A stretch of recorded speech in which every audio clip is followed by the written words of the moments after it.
ఆ కౌశల్య కూడా నేనే వచ్చేస్తాను కూడా అనేప్పటికీ, లేదమ్మా నువ్వు ఇక్కడ ఉండాలి, తండ్రి గారిని జాగ్రత్తగా చూసుకోవాలి అని చెప్పడం. ఆ తర్వాత సీతాదేవి యొక్క మందిరానికి వెళ్ళి వెళితే ఆమె ఆశ్చర్యపోయింది. ఏంటి ఇలా వస్తున్నాడు ఈయన అని. స్వర్ణ పాత్రస్థ సలిలై పాదౌ ప్రక్షాళ్య భక్తితః పప్రచ్ఛపతి మాలోక్య దేవ కిం సేనయా వినా. భర్త వచ్చాడు తన ఇంట్లోకి, రావడంతో ఆనందపడింది. సీతా సుస్మిత భాషిణి. వాల్మీకి రామాయణం కూడా అంటాడు, ఆడ ప్రత్యువాచ శుచిస్మిత. రావణాసుడితో మాట్లాడుతున్నప్పుడు కూడా నవ్వుతూ మాట్లాడింది. సీత ఎప్పుడు కూడా మాట్లాడాలని ముందు నవ్వు వస్తుంది ఆవిడ ముఖంలోంచి. అంటే నవ్వుమోం అంటే అదనమాట. ఎప్పుడు నవ్వుమోం అలా కనిపిస్తూనే ఉంటుంది. కోపంలో మాట్లాడుతున్నా అనుకుంటున్నా ఆ నవ్వు మొహం మాత్రం పక్కకి పోతుంది. అందుకని ఇక్కడ వచ్చినవాడు రాముడు, ఏ విషయం తెలియదు, ఆనందం. అందుకని సుస్మిత భాషిణి, నవ్వుతూ మాట్లాడేటువంటి సీత స్వర్ణ పాత్రస్థ సలిలై, బంగారపు కలశంలో నిండా నీళ్లు పోసుకుని భక్తితోటి పాదవు ప్రక్షాళ్య, రామచంద్రమూర్తి యొక్క 2 పాదములు కూడా శుభ్రంగా ప్రక్షాళన చేసి అప్పుడు అడుగు పప్రచ్ఛ అడిగింది. పతిమాలోచ్య, భర్తను చూసి ఏమడిగింది? దేవా కిం సేనయా వినా. ఇది మొదటి ప్రశ్న. సేన లేకుండా తమరు ఒక్కడే వచ్చేది. ఎందుకంటే నిన్నటి వరకు రాముడు వస్తే ఒక్కడే వస్తాడు, ఇవాళ అలా రాకూడదు. ఎందుకంటే పొద్దున్న అక్కడ పట్టాభిషేకం జరిగి ఉండాలి, ఇవ్వాలి లేదా జరగబోతూ ఉండాలి. అప్పుడు వెంటనే మీ జరగబోయేదానికి కూడా ఒక ప్రోటోకాల్ అనేది ఒకటి ఏర్పడిపోతుంది కదా. అందుకే ఇప్పుడు ఎవరన్నా ఫలానా వ్యక్తి ముఖ్యమంత్రిగా నిర్ణయం చేసుకుంది, ఈ మిగతా పార్టీ సభ్యులు నిర్ణయం చేసుకున్నారు, ఇంకా ప్రమాణ స్వీకారం చేస్తాడని. కానీ ప్రమాణ స్వీకారం చేసే వరకు అతను ముఖ్యమంత్రి కాదు, కానీ చెయ్యక ముందు నుంచే పోలీస్ వలయం వచ్చేస్తుంది. అదొక ప్రోటోకాల్. అలాగా కాబోయే మహారాజు కానీ కాబోయే యువరాజు చుట్టూ సేన పర్యవేక్షించుండాలి. ఇలా ఒంటరిగా వచ్చేయండి స్వామి, ఏ హడావిడి లేకుండా వచ్చేయండి అని ఆశ్చర్యపోయింది. ఆగతోసి గత కుత్ర శ్వేతక్షత్రం చతే కుతః. ఏది శ్వేతక్షత్రం పైన తెల్లని గొడుగు పట్టుకుని ఉండాలి కదా ఒకళ్ళు, ఎవరు పట్టుకోవడం లేదేమిటి? అలాగే సామంతరాజ సహిత, చుట్టూ సామంతుని మమ్మల్ని పరివేష్టించుండాలిగా, ఎవరు లేరేమిటి? ఈ సంభ్రమాన్ని నాగకౌశికం మంచి హడావిడి, సంభ్రమం హడావిడి, ఓ పెద్ద హడావిడితో ఇక్కడ జయజయనాదాలతో రావాలి ఇక్కడికి. అలా వస్తావు నువ్వు, నీకు నేను మంగళహారతులు ఇద్దాము నేను అనుకుంటే ఇంత నిశ్శబ్దంగా వచ్చేసేమిటయ్యా స్వామి, ఇలా వచ్చేరేమిటి అంటే అప్పుడు రాముడు అంటాడు, సస్మితం అబ్రవీత్. రాముడు ముఖంలో ఎక్కడ ఆ ముఖ కవళికలు మారలేదండి, ముఖారవిందంలో మార్పు లేదు. మా పూర్వంలాగే ఎప్పుడు లాగే చక్కగా నవ్వుతూ మాట్లాడాడు. సమాధానం నవ్వుతూ చెప్తున్నాడు. ఏమని? రాజ్ఞామే దండకారణ్యే రాజ్యం దత్తం శుభే అఖిలం. శుభే శోభనోత్తరాలా, నాకు రాజుగారు రాజ్యం ఇచ్చారు, యథార్థమే. కానీ రాజ్యం ఇక్కడ ఇవ్వలేదు. దండకారణ్యే రాజ్యం దత్తం, దండకారణ్యమునందు ఆ భూభాగం అంతా కూడా పరిపాలించమని నాకు అప్పగించారు. అందంగా అన్నాడు చూడండి. అడవులకు వెళ్ళిపోమని అక్కడ వాడు చెప్తే నాకు ఆ భాగాన్ని రాజ్యం, ఆ రాజ్యం నాకు ఇచ్చారు. ఆ భాగం కూడా దశరథుని యొక్క పరిపాలనలో ఉన్నది. అందుకని అక్కడ ఎవరో ఒకరు ఉండాలిగా. అందుకని అక్కడ ప్రతినిధిగా ఉండడం కోసమని నన్ను అక్కడ వెళ్ళి అక్కడ ఉండమన్నారు కొన్నాళ్ళ పాటు. కొన్నాళ్ళు అంటే 14 ఏళ్ల పాటు. అంటే రాజ్యానుభవం వస్తుంది అనేటువంటి ఉద్దేశం ఉండొచ్చు. దండకారణ్యే రాజ్యం దత్తం అత తత్పాలనార్థాయ, ఆ దండకారణ్యాన్ని పరిపాలించడం కోసమని శీఘ్రం యాస్యామి భామిని, తొందరగా బయలుదేరి వెళుతున్నాను నేను. యాస్యామి అంటే ఏకవచనం, వెళుతున్నాను, నేను ఒక్కడిని వెళుతున్నానని చెప్పాడు. అద్యైవ యాస్యామి, ఇవాళే వెళుతున్నాను, ఇప్పుడే వెళుతున్నాను. ఉదయం చెప్పుకున్నాం, అద్య అనే మాటకి 2 అర్థాలు ఉన్నాయి, నేడు ఇప్పుడు అని కూడా. అందుకని నేడే వెళుతున్నాను, ఇప్పుడే వెళుతున్నాను, 2 అర్థాలు వచ్చారని చెప్పారు. అద్యైవ యాస్యామి వరం త్వంతు శశ్రు సమీపగా, నువ్వు మాత్రం అత్తమామల దగ్గర ఉండు. ఆ ఇద్దరికి జాగ్రత్తగా సేవ చేసుకుంటూ, నేను లేని లోటు వారికి ఏమీ కలగకుండా, వారికి ఎటువంటి దుఃఖం కలగకుండా జాగ్రత్తగా చూసుకుంటూ ఉండు. వారి దగ్గరికి నువ్వు వెళ్ళిపో. ఇప్పుడు రాముని యొక్క భవనంలో కదా ఉండాలి, నువ్వు ఇప్పుడు ఏం చేస్తావు? ఈ భవనం విడిచిపెట్టే అత్తమామల యొక్క మందిరానికి వెళ్ళిపో. అంటే కౌసల్య మరియు నాన్నగారు ఆ మందిరం దగ్గరికి వెళ్ళిపోను. శుశ్రూషాంకురు, ఆ ఇద్దరికి సేవ చేస్తూ ఉండు. మే మాతు నా మిథ్యావాదినో వయం, నేను నిజం చెప్తున్నాను, అసత్యం ఏం చెప్పడం లేదు. అంటే ఎవరికే నవ్వులాటలు అంటున్నాను అనుకుంటున్నావేమో. నేను తెల్లారితే పట్టాభిషేకం వార్త ఉన్న తర్వాత ఒక్కసారిగా అడవులు వెళ్ళిపోతున్నాను అంటే ఏంటో ఊరికే సరదాగా పరిహాసం విజయలిపితమా అని కానీ అనుకుంటామేమో. వయం నా మిథ్యావాదిన, మేము అసత్యం చెప్పం, నిజమే చెప్తున్నాం. నవ్వులాటకు కూడా అసత్యము చెప్పం, నిజమే చెప్తున్నావు అన్నాడు. అనేటప్పటికీ ఇదేమిటండి ఆశ్చర్యపోయి, సరే అయితే మరి ఏం జరిగింది ఈ విషయం? మరి రాజ్యం ఎవరు అంటే భరతాయ రాజ్యం దదౌ భరతాయ దదౌ రాజ్యం. మరి ఈ రాజ్యం సంగతి ఏంటంటే భరతుడికి ఇచ్చేశారు. ఓహో, వనవాసం మా అనఖే, ఓ పుణ్యాత్మురాలా వనవాసం నాకు ఇచ్చారు, భరతుడికి ఈ రాజ్యం ఇచ్చారు అన్నాడు. ఎన్నాడు? చతుర్దశ సమాస్తత్ర వాసః మే, నాకు 14 సంవత్సరాల పాటు అక్కడ ఉండాలి అని రాజుగారి యొక్క నాన్నగారి యొక్క ఆజ్ఞ, అది పాటించి తీరాల్సిందే. శ్రుత్వా తద్రామవచనం జానకి ప్రీతి సంయుత, ఆ మాట విని సీతాదేవి దుఃఖ సంయుత అవ్వాలిగా, ప్రీతి సంయుత ఆనందపడింది. అది సీతమ్మ వారి యొక్క లక్షణం. ఎందుకంటే ఆమె రాజ్యం అక్కర్లేదు, తన భర్త ఉంటే తానంతే. తన భర్త ఎక్కడుంటే అక్కడే. తన భర్త అడవిలో ఉన్న అయోధ్యలాగా భావిస్తుంది, తన భర్త లేకపోతే అయోధ్యని అడవిలాగా భావిస్తుంది. అందుకని ప్రీతి సంయుత చాలా ఆనందంతో కూడింది. అహమగ్రే గమిష్యామి, రెండో మాట లేకుండా. ఏమిటిది?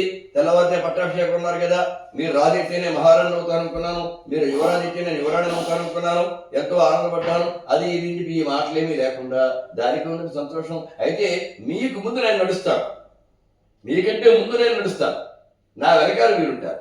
అలా మీకంటే ముందు అడుగులో ఒక అడుగు ముందు నేను వేస్తాను అంతే. అహం అగ్రే గమిష్యామి వనం పశ్చాత్ త్వం ఏష్యతి, నా వెనకాల మీరు రండి. చూడు ఎంత ధైర్యంగా మాట్లాడుతుంది.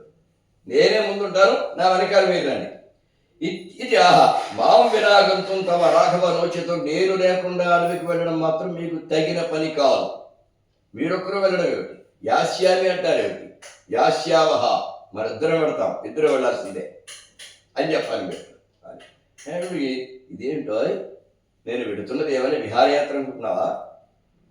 సరదాగా ఓ నదీ తీరానికి వెడుతున్నాను అనుకుంటున్నావా? ఒక ఉద్యానవనంలోకి వెడుతున్నాను అనుకుంటున్నావా? ఘోరారణ్యంలోకి వెడుతున్నాను. అక్కడ ఎలా ఉంటుందో తెలుసా? బహువ్యాఘ్రమృగాకులం, ఎన్నో పెద్ద పులులుంటాయి, ఇంకా అనేక రకములైనటువంటి మృగములుంటాయి. పులులే కాదు, హింసించే జంతువులు చాలా ఉంటాయి అడవిలో. రాక్షసాహ ఘోర రూపాశ్చ, చూడ్డానికే చాలా భయంకరంగా, ఆ రూపాన్ని చూసేటప్పటికే గుండె ఆగిపోతుంది. అలాంటి భయంకర స్వరూపులైనటువంటి రాక్షసులు ఉంటారు అక్కడ. వారు అలాంటి వారు తెలుసా? మానుష భోజిన, నరమాంస భక్షకులు. మనిషి కనబడితే తినేస్తారు వాళ్ళంతే. మనిషిని వైరం లేకుండా మనిషిని ఎందుకు చంపుతారు? తినడం కోసం చంపుతారు. అంటే ఒక పెద్ద పులి ఎలా చంపుతుందో మనిషిని వాళ్ళు అలాగే చంపేస్తారు. పెద్ద పులి తింటుంది, సింహము తింటుంది, మనిషి ఈ రాక్షసులు కూడా తినేస్తారు.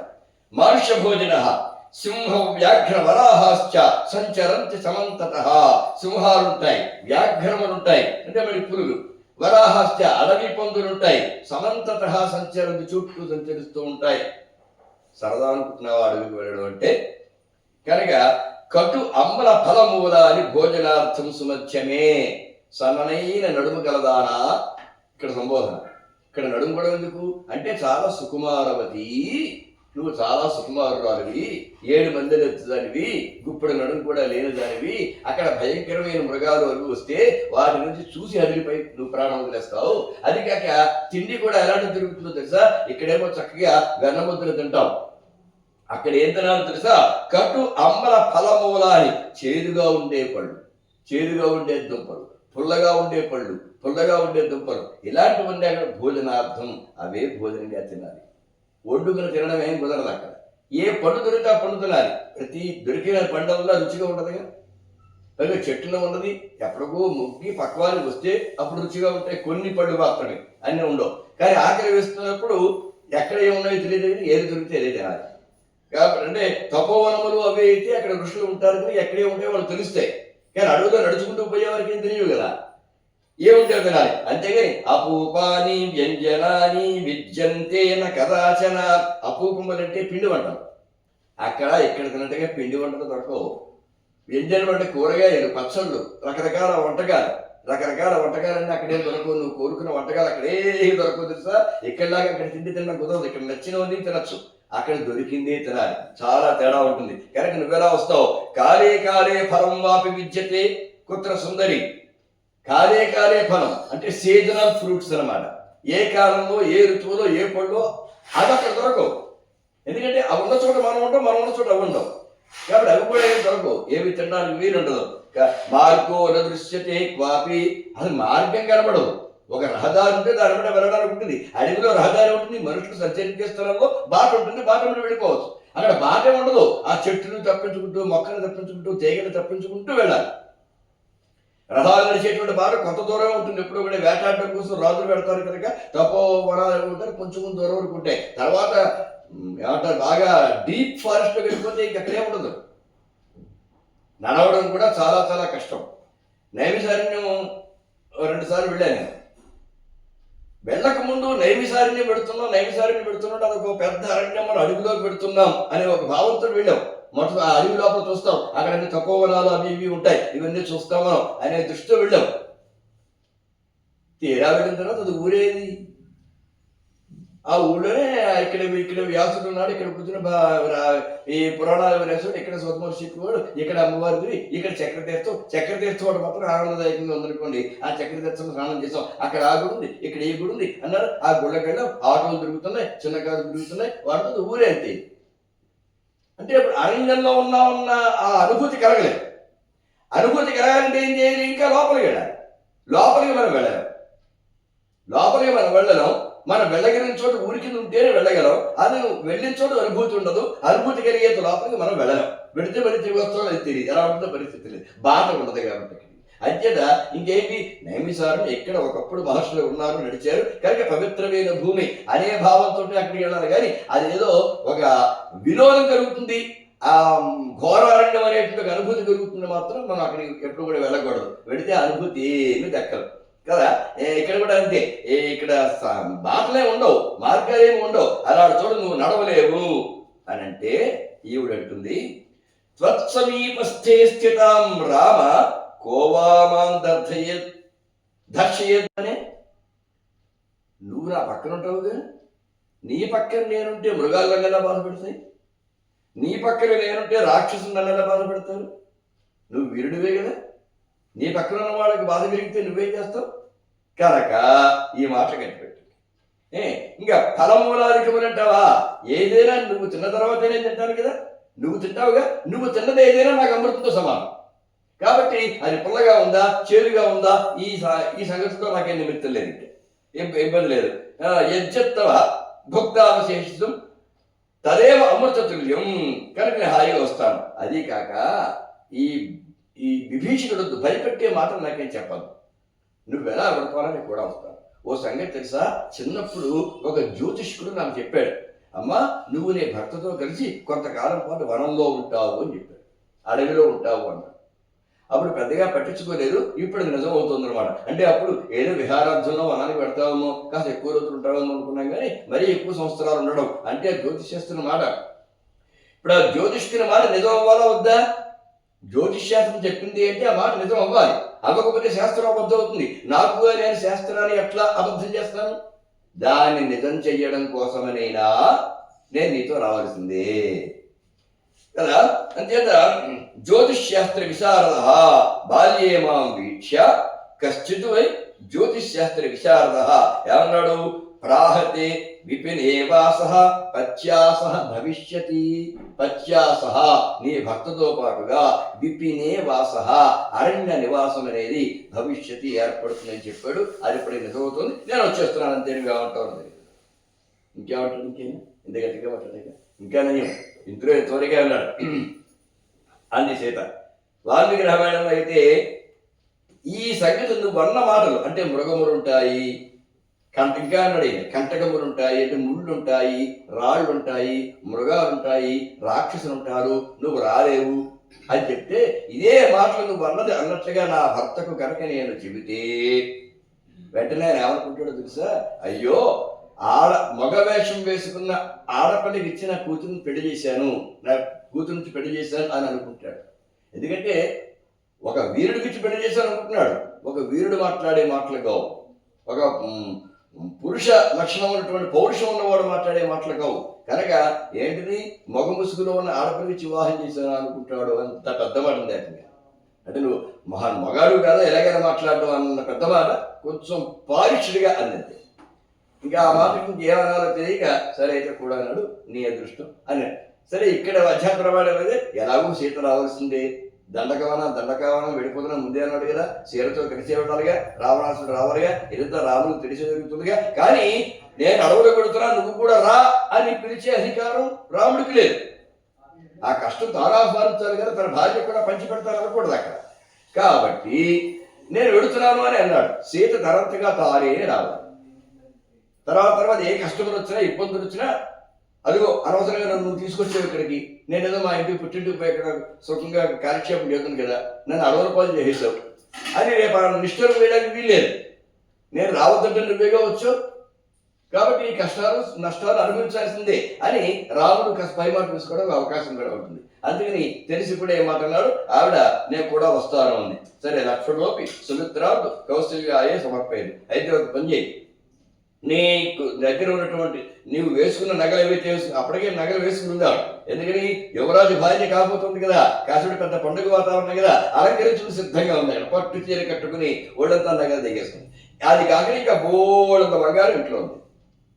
మరి మళ్ళీ 14 ఏళ్ళ కాలం కదా, ఈ బంగారంతో ఏం చేసుకుంటాం మనం, అరుంధతికి ఇచ్చేయమన్నాడు. వశిష్ఠుని భార్య అయినటువంటి అరుంధతికి ఇచ్చే, అక్కడ పవిత్రంగా పడతాయి. అలాగే లక్ష్మణుడు ఏం చేశాడంటే సుమిత్రాంత కౌశల్యాయే సమర్పయాడు. సుమిత్రని కౌశల్యకి అప్పగించాడు. ఈవిడేమో బంగారం అంతా అరుంధతికి ఇచ్చేసింది. లక్ష్మణుడు ఏం చేస్తాడు, తన తల్లిని కౌశల్యకి ఇచ్చాడు. నా తల్లిని జాగ్రత్తగా చూసుకోమా అని. అంతేకాదు తన తల్లి కూడా పాపం ఆవిడకి ఇంకా సేవ చేసుకుంటూ ఉంటుంది. ఆ తోటి కూడా ఇద్దరు సాక్ష్యంగా ఉంటారు. ఇంకా కైకి మాత్రం వేరుగా పడుతుంది అనమాట. ఇంకా అంతకన్నా ఆవిడకి ఏమంటారు, శిక్ష వేరే అక్కర్లేదు అనమాట. వాళ్ళిద్దరూ ఒకటి, ఈవిడ ఒక్కవాడు ఒకటి అయిపోయింది.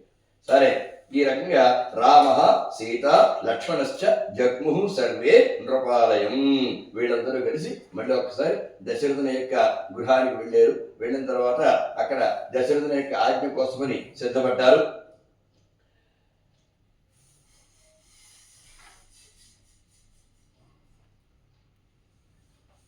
సరే, దశరథుడు చెప్పేస్తామని సరిపోతే వెళ్ళిపోవాలనుకున్నాడు. ఓ మాట చెప్పేసి వెళ్ళిపోవాలి. సరే, సుమంత్రుడిని పిలిచి రథం సిద్ధం చేయవయ్యా అని చెప్పాడు దశరథుడు. ఆ మాట కూడా దశరథుడు చెప్పాలి.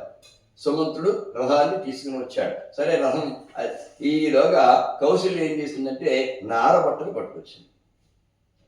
ముందే సిద్ధం చేసేసుకుంది అనమాట. రాముడికి ఇచ్చింది, లక్ష్మణుడికి ఇచ్చింది, సీతకు కూడా ఇచ్చింది. సరే, రాముడు కట్టేసుకున్నాడు, లక్ష్మణుడు కూడా కట్టేసుకున్నాడు. సీతకి ఎలా కట్టుకోవాలో అర్థం కావట్లేదు. ఎందుకని పట్టు చీరలు తప్ప నారసీత ఎప్పుడో కట్టుకుని ఆవిడ ఎలా కట్టుకోవాల్సి, ఇది ఏంటిది ఎలా కట్టుకుంటారంటే ఆ కట్టుకున్న చీరపై నుంచే రాముడు కట్టి చూపించాడు ఎలా కట్టుకోవాలో. అందరూ చూస్తుండగా అక్కడే రాముడికి ఎలా తెలుసు ఉంటే అంతకుముందు విశ్వామిత్రుడితో వరణ్యానికి వెళ్ళొచ్చాడు అతను. అందుకని కాస్త మునివాసము, మునివృత్తి, జటావలకలాలు ధరించడం, అదే వలకలాలు ధరించడం ఇది కాస్త అలవాటు ఉంది. అందుకని అక్కడ మునిపత్తులందరినీ కూడా చూశాడు. చాలా మంది మునులను చూశాడు, మునిపత్తులను చూశాడు. వాళ్ళందరూ ఎలా ఉంటారో అర్థమైంది. అందుకని ఇలా కట్టుకోవాలని కట్టి చూపిస్తుంటే వశిష్ఠుడికి చాలా కోపం వచ్చేసింది. కోపం వచ్చి ఆవిడన్నాడు, కైకేయీ ప్రాహ దుర్వృత్తే ఓసీ దుర్మార్గురాలా అన్నాడు. వశిష్ఠుడికి ఎంత చనువో చూడండి. ఒక రాజపత్రిని పట్టుకుని ఓసీ దుర్మార్గురా, ఏంటి పని నువ్వు చేస్తున్న పని, రామయేవత్తయా వ్రత, రాముని ఒక్కడే నువ్వు వరించావు అంటే, వరించడం అంటే అర్థం కూడా తన కోరికలలో తన వరాలలో భాగం రాముడు మాత్రమే. రాముడు అడవికి వెళ్ళాలి అన్నది మాత్రమే నీ వరాల్లో ఉన్నది. సీత సంగతి నీకెందుకు? సీత తనంతడు తానుగా ఇష్టమై కూడా పెడుతోంది. ఆవిడికి నారి చేతులు ఎందుకు ఇస్తావు? ఎందుకు కట్టుకోవాలి? ఆవిడ అవసరమేం లేదు. వరవాసాయ దుష్టే ఓసి దుష్టురా త్వం సీతాయై కిం ప్రయచ్చసి, సీతాదేవికి నారవస్త్రాలు ఎందుకు ఇస్తున్నావు అంటే, ఒక పురోహితుడికి కుటుంబ యజమాని ఆ కుటుంబ సభ్యుల మీద ఎంత అధికారం ఉంటుందో చూడండి. అక్కడ వాళ్ళు ఎంత మంచిగా మాట్లాడతారో అవసరమైతే అంత పరుషంగా కూడా మాట్లాడేటువంటి అధికారం ఆ పురోహితుడికి ఉంటుంది.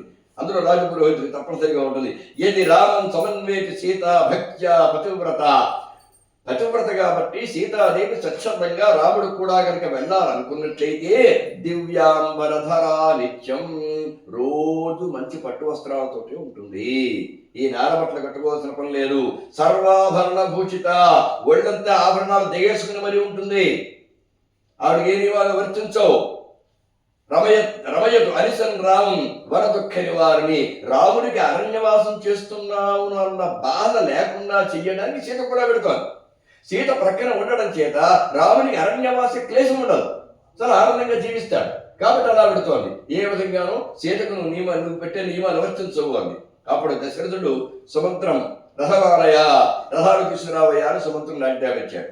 రథమారుష్య గచ్చంతు వనం వనచర ప్రియా, సరే ఆ వనానికి అడవిలో కింద కూడా రథం ఎక్కి వెళ్ళండి అని చెప్పాడు దశరథుడు. కానీ వీళ్ళు పూర్తిగా దాకా నదీ తీరం దాకా, ఎలాగో మరి నది దాటం రథం కుదరదు కనుక ఎక్కడ దాకా నది వస్తుందో, నది రావడం ఎంత దూరం ఉంటుందో అంత దూరం మాత్రం ప్రయాణం చేస్తారు ఎవరైతే. సరే బయలుదేరారు.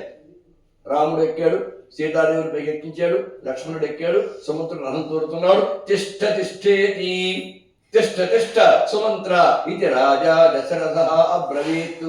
సుమంత్ర ఒకసారి మళ్ళీ ఎప్పుడో 14 ఏళ్ల తర్వాత రాముడు వస్తే అప్పటిదాకా నేను ఉంటానో ఉండను, అంతవరకు నేను ఉండను, మళ్ళీ నా రాముని ముఖ్యాన్ని చూడలేను, ఇదే ఆఖరిసారి చూడడం, ఇంకొకసారి చూసుకుంటాను ఆపయ్యా అన్న. అప్పుడు రాముడు గచ్చ గచ్చేతి రామేణ నోరిత చోదయత్ రథం అచోదయత్ రథం. తిష్ట తిష్ట అని దశరథుడు అంటుంటే గచ్చా గచ్చ అని రాముడు అంటున్నాడు. తిష్ట తిష్ట అంటే ఆగు ఆగు అని, గచ్చ గచ్చ అంటే పో నడు నడు అని. ఇప్పుడు ఇతను ఎవరి మాట పాటించాలి? ఇందులో ఎవరు చెప్పలేదు, వాళ్ళు రాముడి మాట పాటించాడు. ఎందుకని ఇక్కడ ఎవరి మాట పాటించాలంటే ఆ సమయంలో మనకి ఇమీడియట్ బాస్ అనేవాడు ఒకడు ఉంటాడు. అంతకన్నా పెద్ద బాస్ ఎక్కడున్నా మన ఇమీడియట్ బాస్ ఎవరైతే ఉంటాడో అతని మాట ముందు మనం పాటిస్తే. ఇక్కడ తాను సారథిగా ఉన్నప్పుడు రథిగా ఎవరున్నారు? రాముడు ఉన్నాడు. ఇప్పుడు అతనాటినే పాటించాలి. ఆ తర్వాత అంతకన్నా పెద్దవాడైనా దశరథుడు ఆ తర్వాత కూడా వస్తాడనమాట. ఇప్పుడు మా భాషలో మాకు అలవాటైన పద్ధతులు చెప్పాలంటే మేము హై స్కూల్లో పనిచేసాం కాబట్టి మాకు ఇమీడియట్ గా హెచ్ఎం హెడ్ మాస్టర్, ఆ తర్వాత ఎంఈఓ, ఆ తర్వాత డివైఓ, తర్వాత డిఈఓ. కనుక డిఈఓ కంటే కూడా మా హెడ్ మాస్టర్ ఏం చెప్తారు అన్న దానికి మేము ప్రాధాన్యత ఇస్తూ ఉంటాం. తేడా వస్తే డిఈఓ ఎందుకు చేసేవాడు మా హెడ్ మాస్టర్ చేయమని చెప్పుకుంటాం. కానీ ఇమీడియట్ బాస్ ఎక్కి ఎప్పుడు ఉభయం ఉండాలి. ఇక్కడ అదే చేశాడు. రాముడు చెప్పిన పాలించాడు. రాముడు అంటాడు, ఒకవేళ ఆగు ఆగు అంటున్నా ఆపకుండా ఎందుకు వెళ్ళిపోయావు అని తిరిగి వచ్చాక దశరథుడు అడుగుతాడని ఏమైనా బెంగపడుతున్నావేమో, రథచక్రముల ధ్వనిలో మీ మాట వినబడలేదని చెప్పబోయా, పర్వాలేదు అన్నాడు వాల్మీకి రామాయణంలో. ఇందులో ఆ మాట లేదు. కానీ ఆ మాట మీ మాట నాకు వినబడలేదని ఆపన్నారా, నాకు వినబడలేదని చెప్పాను. ఇదేంటి? దశరథుడు సత్యవాది, దశరథుడి యొక్క సత్యాన్ని నిలబెట్టడానికి రాముడు బయలుదేరుతున్నాడు. రాముడా సత్యవాక్యుడు, సత్యవాదే. అలాంటప్పుడు మరి ఇక్కడ అబద్ధాలు ప్రోత్సహించడం ఏంటి అంటే అసత్యం చెప్పించిన ఇలా ఆగమంటే ఆగుతాడు, మళ్ళీ బయలుదేరితే మళ్ళీ ఆగమంటాడు, మళ్ళీ బయలుదేరితే మళ్ళీ ఆగమంటాడు, ఇంక ఎప్పటికీ పాల్గొడు. అప్పుడు ఏమవుతుంది? దశరథుడు సత్యవ్రతుడు కాకుండా పోతాడు. తన తండ్రి సత్యవ్రతుడిగా ఉండాలి అంటే నేను అసత్యం చెప్పించిన దోషం నాకు వచ్చినా పర్వాలేదు, నా తండ్రి మాత్రం అసత్యవాక్షుడు కాకూడదు అనే త్యాగంతో ఈ మాట చెప్పాడు. పాలుపోయా ఇలా జరుగుగానే ఇలాగ త్యాగ బుద్ధితో అబద్ధం చెప్తే అక్కడ అసత్య దోషం రాదు. అసత్యం ఎవడైనా ఎందుకు చెప్తాడండి? స్వార్థంతో చెప్తాడు. అసత్యం చెప్పడం అంటే అవతల వాళ్ళని వంచడమేగా, మోసం చేయడమేగా. అసత్యం చెప్పడం అంటే మోసం ఎందుకు చేస్తారు? వాళ్ళ వల్ల ఏదో లబ్ధి పొందడం కోసం, లాభం పొందడం కోసం. అలా కాకుండా లాభం పొందడం కోసం కాకుండా తను తాను నష్టపరుచుకోవడానికి, తను తాను త్యాగం చేసుకోవడానికి ఏదైనా అసత్యం ఆడితే అప్పుడు అసత్య దోషం రాదు. కనుక ఇక్కడ రాముడికి అసత్య దోషం అంటారు. ఎందుకంటే దేశాన్ని మహారాజు సత్యం తప్పితే దేశంలో ప్రధానికి మొత్తం సత్యం తప్పుతుంది. యథా రాజా తథా ప్రజా. ఆ మహారాజే ఆడిన మాట చెప్పాడు, మనవాగే అంతా మాటలు పెట్టుకోవడానికి అది లేదు. రాజు సత్యవ్రతుడు అనుకోండి, ఎవరన్నా మాట చెప్పలే రాజుగారికి చెప్తారంటే భయపడిపోతాడు. అంటే ఒక సత్యవ్రతుడు అవతల వాడు అసత్యాన్ని అసలు అంగీకరించలేడు కనుక. అందుకని రాజుగారు మొత్తం రాజ్యం అంతా పాడైపోవడం కంటే నేను ఒక్కడు కొంత పాపం అనిపించినా పర్వాలేదు అనుకున్నాడు అక్కడ రాము. గచ్చ గచ్చ అన్నాడు. ఇక ఇక్కడ కూడా అంత గచ్చ గచ్చ ఇది రామేణ నవరిత, పోని పోని జ్ఞాపకు అనేటప్పటికీ వెళ్ళిపోయింది రథం. రామే దూరం గతే రాజా మూర్ఛిత ప్రాపతద్భువి. దూరంగా రథం వెళ్ళిపోగానే అక్కడే పాపం మూర్చిపడిపోయాడు, కడుపుని పడిపోయాడు. ఇప్పుడు జాగ్రత్తగా మంచి బ్రహ్మాండ పరివారం ఉంటుందిగా, వారందరూ లోపలికి తీసుకెళ్లారు.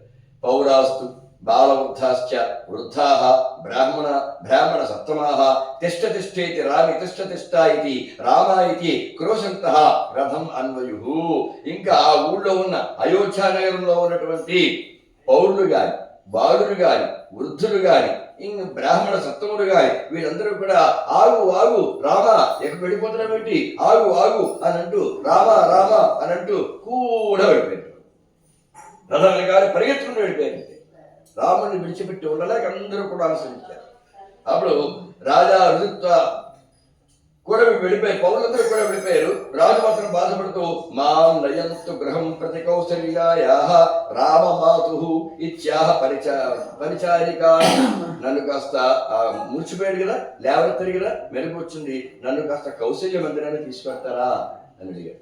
ఇంకెక్కడికి తీసుకెళ్ళమంటారు అంటే మళ్ళీ వేరే ఎక్కడికి వద్దు, కౌశల్య మందిరానికి, రాముని తల్లి అయినటువంటి కౌశల్యాదేవి యొక్క మందిరానికి నన్ను తీసుకువెళ్ళండి అని అడిగాడు దశరథుడు. సరే వాళ్ళు అలా తీసుకెళ్లారు.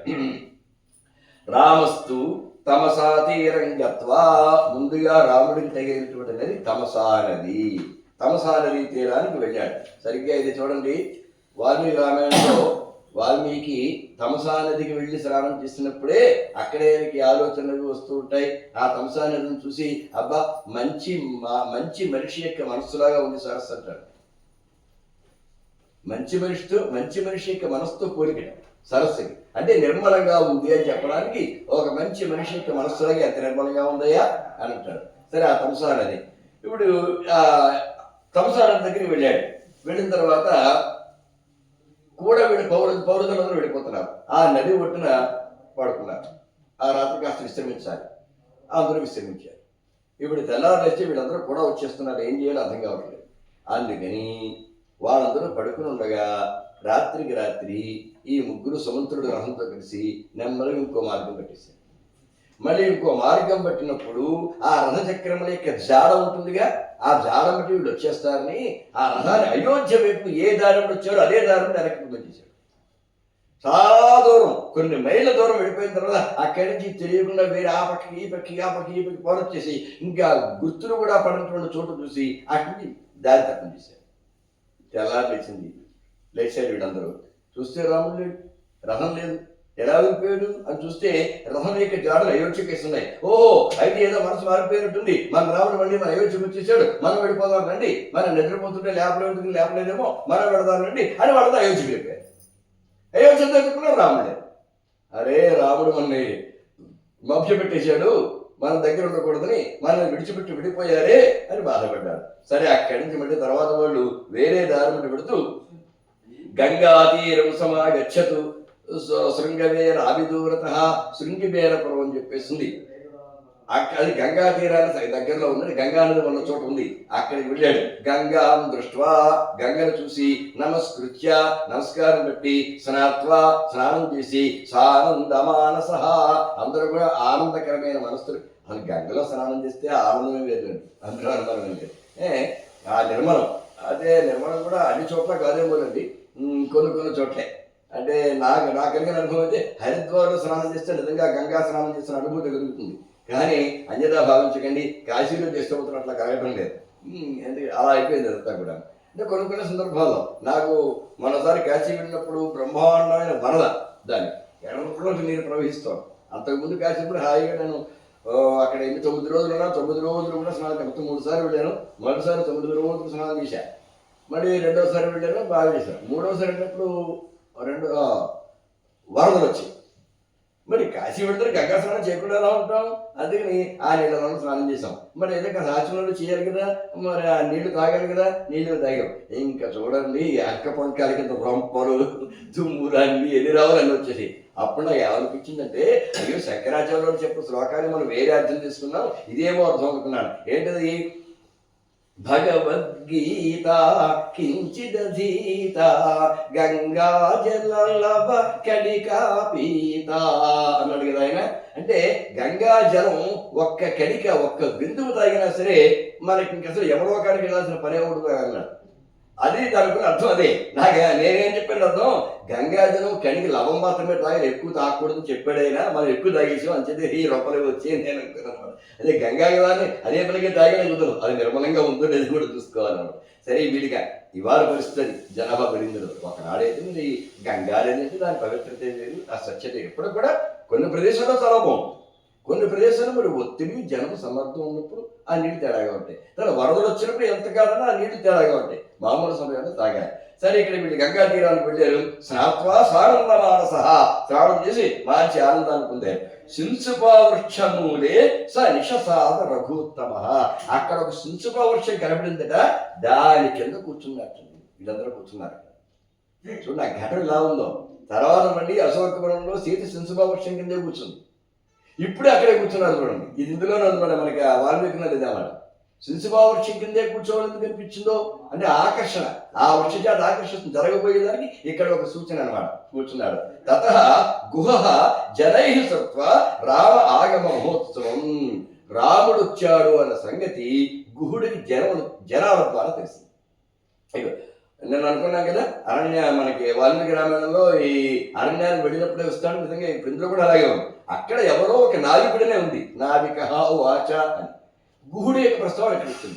ఆ కాడు ఎక్కడికింది నావికుడే, గుహుడు కాదు. ఇక్కడ మామూలు గుహుడు నావతో గంగా నదిని దాటిస్తాడంతే.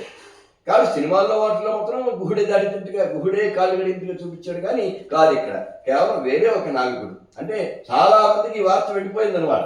అహల్య శాపమోచన పొందడం అన్న సంగతి చాలా మందికి ఆ వార్త వెళ్ళిపోయింది. సరే ఆ స్వామిని చూడడం కోసం వచ్చాడు, చాలాసార్లు ఆనందపడ్డాడు. వచ్చి కాళ్ళ మీద పడ్డాడు, పడగానే రెండు చేతులు పట్టు పైకి లేవనెత్తాడు. ఆహా నేను ఎంత దృష్టివంతుణ్ణి, నీ చేతి స్పర్శను పొందాను, ఇంతకంటే నాకు ఆనందం ఏమిటి, నా జన్మకి ఇంతకంటే ధన్యత్వం ఏంటి స్వామి, నువ్వు ఇంక హాయిగా ఇంకెక్కడికి వెళ్ళక్కర్లేదు. జరిగిన సంఘటన తెలిసింది నాకు, నువ్వు ఎక్కడికి వెళ్ళక్కర్లా, ఇది కూడా అడవే కదా, ఇక ఉండిపోయి నా రాజ్యం ఉంది, ఈ శృంగివేరపురం ఇదంతా ఇది నా స్వాధీనంలో ఉన్న రాజ్యం, ఈ రాజ్యాన్ని పరిపాలించు, మమ్మల్ని అందరినీ నువ్వే పరిపాలించు, మా పాలన కన్నా మీ పాలన చాలా సుఖంగా ఉంటుంది, మీరు ఒక పరంపర ఉన్నటువంటి వ్యక్తులు, మీరు అలా పరిపాలించు, ఇక్కడ సుఖంగా ఉండవయ్యా అన్నాడు. పాపం గురుడు ఎవరంటే అసలు చెప్పాను కదా, రామాయణానికి భారతానికి తేడా ఏమిటంటే, వద్దు వద్దు అంటే రామాయణం, కావాలి కావాలి అంటే భారతం అంతే తేడా. రాజ్యాన్ని ఎవరిచ్చేస్తాడండి, తన అధీనంలో ఉన్నటువంటి రాజ్యాన్ని ఒక పంచాయతీ బోర్డు సర్పంచ్ పని వాడని త్యాగం చేస్తాడా, నాకు ఉద్యోగం తీసుకొని. అలాంటిది ఒక సంస్థాన ఈ మొత్తం ఈ చుట్టుపక్కల అన్ని ఊళ్ళకు అవన్నీ గిరిజన గ్రామాలు, ఈ గిరిజన గ్రామాలంటే ఒక తండాలు అనమాట, వాటి నుండి ఇతను అధిపతి, ఇక్కడి నువ్వే అధిపతి వేయాలని ఇచ్చేస్తానంటాడు గుహుడు. అసలు ఆ త్యాగశీలం ఆ రోజులు అలాంటివి, ఆ త్యాగశీలం అట్లాంటిది అనమాట. అప్పుడు నాయన అలా కాదులే, నువ్వు అన్నమాట చాలా సంతోషం, కానీ నేను 14 సంవత్సరాల పాటు ఏ గ్రామంలోనూ ఉండకూడదు. ఒక గ్రామం అయిపోయింది, పేరుకి అడవే కానీ ఒక గ్రామంగా మారిపోయింది. ఇక్కడ శృంగివేరపురం గ్రామానికి పేరు కూడా ఉంది. ఈ గిరిజనులందరూ కలిసి ఇక్కడ ఒక ఊరు నివసిస్తున్నారు. ఇక్కడ ఉంటే అరణ్యవాసం పోతుంది, అడవికి దగ్గరగా ఉన్నట్టే కానీ ఇది, కానీ ఇక్కడ ఉండడం కుదరదు. అంటే ఇతను బోర్డుని పళ్ళు పట్టుకొచ్చాడు కారుకులుగా. అలాగే మీరు ఇచ్చేట పడుతుంటే కుదరదు, మాకుగా మేము సంపాదించుకుని తినాల్సిందే, ఇక్కడ ఉండడం కుదరదు, మీరు ఇచ్చేవి తినడం కుదరదు, మేము వెళ్ళొస్తాం, కాస్తంత మమ్మల్ని ఆ నదిని ఉత్తరంపజేయవయ్యా, నదిని దాటించవయ్యా అని అడిగాడు. అప్పుడు 500 భరతుల విషయంలో కానీ ఇప్పుడు సరే ఒక పడవ సిద్ధం చేసి తానే స్వయముగా అవతల ఒడ్డుకి ఆయన పంపించాడు చక్కగా. సరే అప్పుడు ముందు రేపు తెల్లారి కింద విడుదల గారు ఇక్కడ విశ్రమించనున్నారు, విశ్రమించాడు. అలా విశ్రమిస్తున్నప్పుడు పాపం గుహుడు బాధపడి లక్ష్మణుడితో అంటాడు, ఏమయ్యా లక్ష్మణయ్య, అసలు ఎక్కడ పడుకునేవాడు, ఎలా జీవించేవాడు, తూరిక తలపాలమే పరుండవలసిన ఒక మహా వ్యక్తి ఇలా కటిక నేల మీద పడుకోవడం అంటే నాకు చాలా బాధగా ఉంది అంటే, అప్పుడు లక్ష్మణుడు బోడంత వేళని చెప్తాడు. ఎవరి జీవితాలు ఎలా ఉంటాయో ఎప్పుడు ఎలా మారుతాయో తెలియదు. ఈ భోగాలు కూడా శాశ్వతం కాదు సుమా.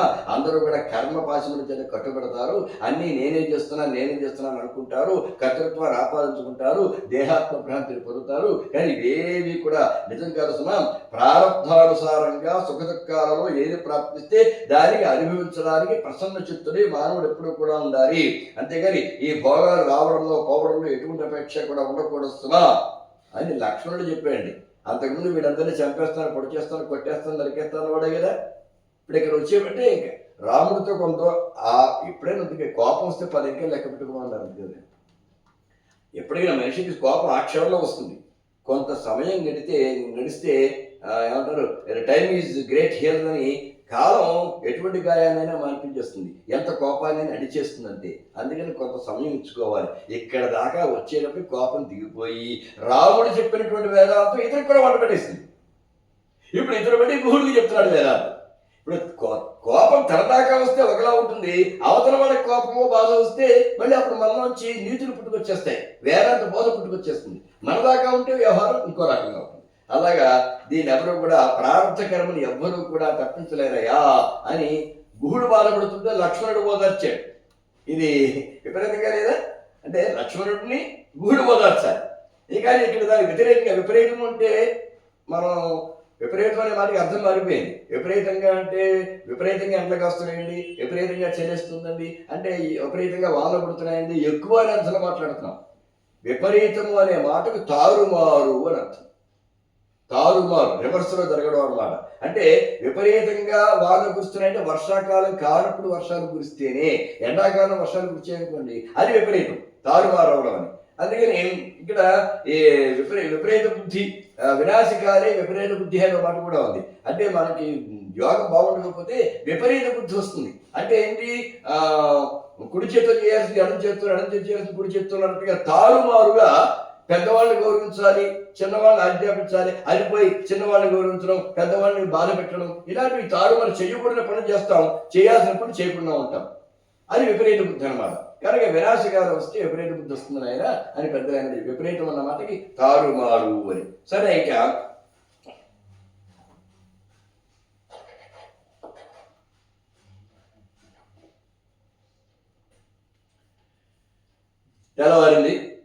తెల్లవారిన తర్వాత ఈ మాటలు చెప్పుకున్నారు. లక్ష్మణుడు మాత్రం తెల్లవారున కాపలా ఉన్నాడండి, గుహుడు అలాగే కాపలా ఉన్నాడు. ఆ తర్వాత అవతల తీరాన్ని తీసుకుని వెళ్ళారు. అలా వెళుతూ ఉంటే ఈమె అంటుంది, సీతాదేవి మొక్కుబళ్ళు అప్పటి నుంచే ఉన్నాయండి. గంగాదేవి నమస్కారం పెట్టి, దేవి గంగే నమస్తుభ్యం నివృత్త వనవాసత రామేణ సహితాహం త్వాం లక్ష్మణేన చ పూజయే. నేను, రాముడు, లక్ష్మణుడు క్షేమంగా ఈ 14 ఏళ్ళు అయ్యి తిరిగి మళ్ళీ వచ్చినట్టయితే అప్పుడు నీకు పూజ చేస్తాము అని మొక్కుకుంది. మొక్కుబళ్ళు ఆనాటి నుంచి ఉన్నాయి. వాల్మీకి రామాయణంలో అయితే అదనంగా ఇంకో మాట ఉంది, నీకు కుంభాలుగా అన్నపు రాసులను నీకు సమర్పించుకుంటాను తల్లి గంగమ్మ తల్లి అని మొక్కుకుంది. అలాగే చేయడం కూడా జరిగింది. చిన్న మొక్కుబళ్ళు అనేవి ఇవాళ కొత్తగా ఏం రాలేదు, పూర్వం నుంచి కూడా మొక్కుబళ్ళు అనేవి ఉన్నాయి. నాకు ఈ పని జరిగినట్లయితే ఓ భగవంతుడా నేను నీకు సమర్పించుకుంటాను అని. సరే, ఇక్కడ తర్వాత ఏంటంటే మన భారతదేశంలో మాత్రమే కనిపించేటువంటి ప్రత్యేకత ఏమిటంటే, ఇది ఎవరి వల్ల అంటే ప్రకృతిలో వేటి వల్ల మనం జీవిస్తున్నామో, ప్రకృతిలో వేటి వల్ల మనం ఉపకారాన్ని పొందుతున్నామో వాటిని దైవములుగా భావించి వాటిని సేవిస్తూ ఉంటాం. అంటే భూమి లేకపోతే మనకు బ్రతుకులేదు, అందుకని భూమాత భూదేవి అని ఈవిని కీర్తిస్తాం.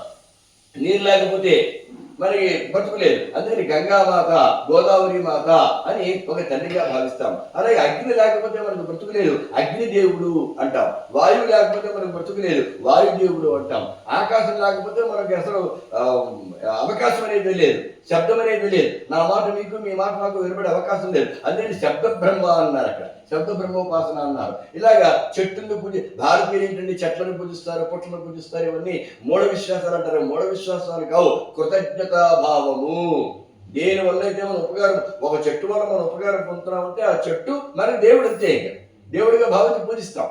అది వేప చెట్టు వల్ల మనకి బ్రహ్మాండమైన ప్రాణవాయువు వస్తుంది. దాన్ని అమ్మవారిగా భావించి పూజ చేస్తాం.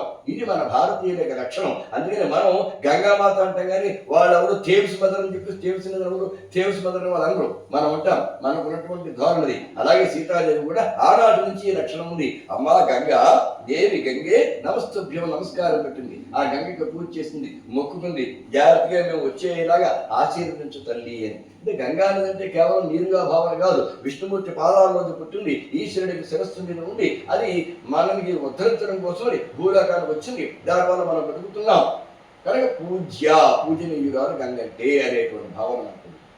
కనుక గుహోపి రాఘవం ప్రాహ గమిష్యామి తయా సహ అనుజ్ఞాన్ దేహి రాజేంద్ర నోచేత ప్రాణాన్ త్యజామి అహం. రామ ఇప్పుడు నువ్వు నాకు అడుగు తిరువాలి. దాడి చేశాడు, అవతలకి వచ్చేసాను. ఇప్పుడేంటి నీ అనుమతి నీకెవరు? ఏం లేదు, నేను కూడా నీతో వచ్చేస్తాను. కాలంలో అనుకో ప్రాణాలు వదిలేస్తాం. వీడు మాట్లాడితే ఇదో మాట, ప్రాణాన్ని త్యజామి అహం. నువ్వు కాలండి ఇక్కడ నా ప్రాణాలు వదిలేస్తాను. అలా అంటే ఎలాగయ్యా అని చతుర్దశ సమాహస్థిత్వ దండకే పునరపి అహం. 14 ఏళ్ళు అతిశయం కూడుస్తాయి. నువ్వు నాతో ఉంటే ఎలాగా? ఇక్కడ నీ వాళ్ళు ఉన్నారు కదా, వాళ్ళని జాగ్రత్తగా చూసుకోవాలి కదా. నేను 14 ఏళ్ళు అతిశయం అలా వెళ్ళి ఎలా వచ్చేస్తానంటే వచ్చాడు మళ్ళీ నేను నిన్ను చూడడం జరుగుతుంది. ఆయాస్యామృతం సత్యం నా సత్యం రామభాషితం. ఒక మాట ఖచ్చితంగా చెప్తున్నాను, 14 ఏళ్ళు పూర్తవగానే దండకావనంలో 14 ఏళ్ళు పూర్తి కాగానే మళ్ళీ ఇలాగే వస్తాను, నిన్ను చూస్తాను. రాముడు ఎప్పుడు అబద్ధం ఆడాడు అన్నాడు. తన పేరు చెప్పుకొని చెప్తాను అక్కడ కూడా, నా సత్యం రామభాషితం. రామభాషితం నా అసత్యం. నా సత్యం రామభాషితం. రాముని మాట అబద్ధము కాదు. ఇలా అన్న తర్వాత ఇంకెవడైనా ఏం కాదనగలరు? కాదు అన్నమాట ఎలా వస్తుంది అసలు? కనుక నా సత్యం రామభాషితం. సరే అయితే తతో రామస్తు వైదేహ్య లక్ష్మణేన సమన్విత. అలా చెప్పి అతన్ని వెనక్కి పంపించాడు. గుహుడిని నువ్వు వెనక్కి వెళ్ళవయ్యా అన్నాడు. నేను నడుస్తున్నాను అన్నాడు. ఇతనేం చేశాడు? భరద్వాజాశ్రమపదం గత్వా. అక్కడ దగ్గరలో భరద్వాజ మహర్షి యొక్క ఆశ్రమం, ఆ ఆశ్రమానికి వెళ్ళాడు. తత్ర ఏకం వటుం దృష్ట్వా, ఓ బ్రహ్మచారిని చూశాడు. చూసి ఇదిగో మేము వచ్చాము కబురు కాస్త చెప్పక్కడ. లక్ష్మణుడు చెప్పాడు, రాముడు సీత లక్ష్మణుడు ఇక్కడికి వచ్చాడు అని మీ గురువు గారికి చెప్పబోయా అంటే భరద్వాజ మహర్షిని చెప్పు అని కబురు చేశాడు. ఇది ఒక మర్యాద. చొచ్చుకుని వెళ్ళిపోకూడదు. వచ్చారని కబురు చేయాలి, వాడు రమ్మని ఒక అనుమతిని ఇవ్వాలి. అందుకని కబురు చేశాడు. తత్శ్రుత్వా సహసాగత్వా. ఆ మాట మీద ఒక్కసారి లేచాడు. సహసా అంటే వేగముగా, అంటే ఒక సంభ్రమంతో తత్తరపాటుతో అర్థం. తొందర సహసా విదధీతన క్రియాం అని మనకి కావ్యంలో ఒక మాట ఉంది, ఈ భారవేరేటువంటి కావ్యంలో. తొందరపడి ఏ పని చేయకూడదు. అంటే తత్తరపాటు, ఆవేశం, ఆత్రంగా తత్తరపడితే కంగారు ఏ పని చేయకూడదు. చేస్తే ఆ పని పాడవుతుంది. ప్రశాంతంగా ఆలోచించి నెమ్మదిగా ఏ పని చేయాలి, కానీ తొందరపడి ఏ పని చెయ్యరాదు అని. ఆ తొందరపడి చేయకూడదు కదా అని మళ్ళీ అలాగా బద్దగించాలగా ఆలస్యం చేస్తావేమో. ఆలస్యాత్ అమృతం విషం. ఆలస్యం చేస్తే అమృతం కూడా విషంగా మారిపోతుంది. ఒక పండు మనకి ఆరోగ్యం ఇచ్చే ఫలం కదా, అది అమృతమే కదా పండు పెట్టాను. అలాగని అది ఒక కొన్నాళ్ళు పడి ఫ్రిడ్జ్లో కూడా పెట్టకుండా పెట్టు, కొన్ని నెల అవుతున్నాయి అనుకోండి, అప్పుడు తింటే విషం అవుతుంది. అంత క్రితం అదే అమృతం, అదే విషంగా మారిపోయింది. పాలు అమృతమే, మరి అలా వచ్చేసి 3 రోజుల తర్వాత అవుతానంటే ఎక్కడ పెట్టకుండా అప్పుడు అది విషంగా మారిపోతుంది. కనుక ఆలస్యాత్తు అమృతం విషం. ఆలస్యం చేస్తే అమృతము కూడా విషంగా మారిపోతుంది. గమ్మత్ ఏంటంటే ఆలస్యం చేస్తే విషం అమృతంగా మారదు. చూడండి, ప్రకృతిలో కూడా నెగిటివ్కి శక్తి ఎక్కువ ఉంటుందండి, పాజిటివ్కి శక్తి తక్కువ ఉంటుంది ఎప్పుడు కూడా. అందుకని ఇప్పుడు కుండెడ పాలల్లో ఒక విషం చుక్కేస్తే మొత్తం విషం అయిపోతుంది. మరి కుండెడ విషంలో పాలు చుక్కేస్తే పాలు అవుతాయా? అవును కదా.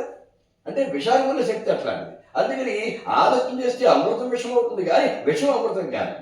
కనుక అలాగే సహస్ర మాట గురించి చెప్తుంది, సహసా వినధీతన క్రియాం. ఆలస్యంగానూ ఏది చేయకూడదు, అలాగే తొందరపడి చేయకూడదు. ఈ ఆలస్యములకు తొందరపాటుకు మధ్యలో ఒకటి ఉందే, ఆ మధ్య మార్గంలో చేయాలి. అంటే సరిగ్గా ఆలోచించి, ఎక్కువ ఆలస్యం లేకుండా, ఎక్కువ తొందరపాటు లేకుండా జాగ్రత్తగా ఆలోచించి ప్రయాణం చేయాలి. అంటే ఏదో కారు డ్రైవ్ చేసుకుంటున్నాము, మరి 150 కిలోమీటర్ స్పీడ్తో వెళ్ళిపోకూడదు. ప్రమాదాలు చెప్పినాం. అలాగే మరీ 10 కిలోమీటర్ల స్పీడ్తో వెళ్తే ఎప్పటికెళ్తాం గమ్యం? అసలు గమ్యం ఎప్పటికి చేస్తాం మనం? మరీ 10 కిలోమీటర్లు అదే 10 కాదు, 110 కాదు, మధ్య మార్గంగా ఏదో 60లోనో 70లోనో 50లోనో పెట్టాలనుకోండి, క్షేమంగా సకాలంలో గమ్యం చేరుకుంటాం. దేనికైనా మధ్య మార్గం అనేది ఒకటి ఉంటుంది, అది సరైనటువంటి విధానము. ఇక్కడ సరే సహసా ఉత్థాయ, సహసాల మాట దగ్గర నుంచి ఇవన్నీ వచ్చాయి. తొందరగా లేచారెవరు? భరద్వాజ మహర్షి. ఏంటి వచ్చినవాడు ఎవరు? శ్రీరాముడు. శ్రీరాముడు మనటికి రావడమా?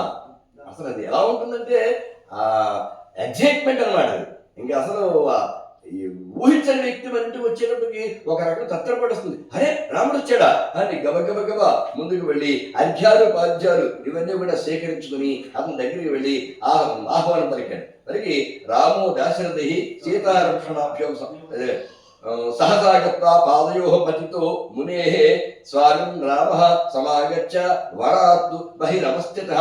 ఈ బ్రహ్మచారి ముందు ఈయన పాదాలకు నమస్కారం చేసి చూడు, ఇది కూడా వీళ్ళు కబుర్లు చెప్పాయంటే అటు వెళ్ళిపోయి, గురువు గారు ఎవరో రాముడటండి, లక్ష్మణుడటండి, సీతటండి, వారు వచ్చేట్లా చెప్పడానికి వీల్లేదు. అక్కడ ఆ వెళ్ళగారి ముందు కాళ్ళకి నమస్కారం చేయాలి.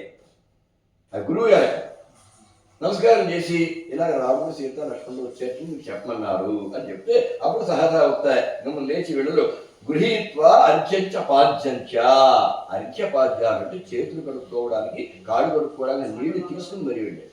అది మర్యాద. వస్తానే వచ్చాకే లోపల కడుక్కుంటారు అని కాదు, అది మర్యాద అన్నమాట. మన నాకు కూడా చేయడానికి ప్రయత్నం చేశారు కదా, నాకు అంత లేదనిపించింది ఆయనే సున్నితంగా తిరస్కరించారు. కాబట్టి అసలు అది మర్యాద. ఎవరైనా పెద్దలు వచ్చినప్పుడు అర్ఘ్యము పాద్యం ఇవ్వడం. అర్ఘ్యం అంటే చేతులు కడుక్కోవడానికి నీళ్ళు, పాద్యం అంటే కాళ్ళు కడుక్కోవడానికి నీళ్ళు, అంతకన్నా ఇంకా. సరే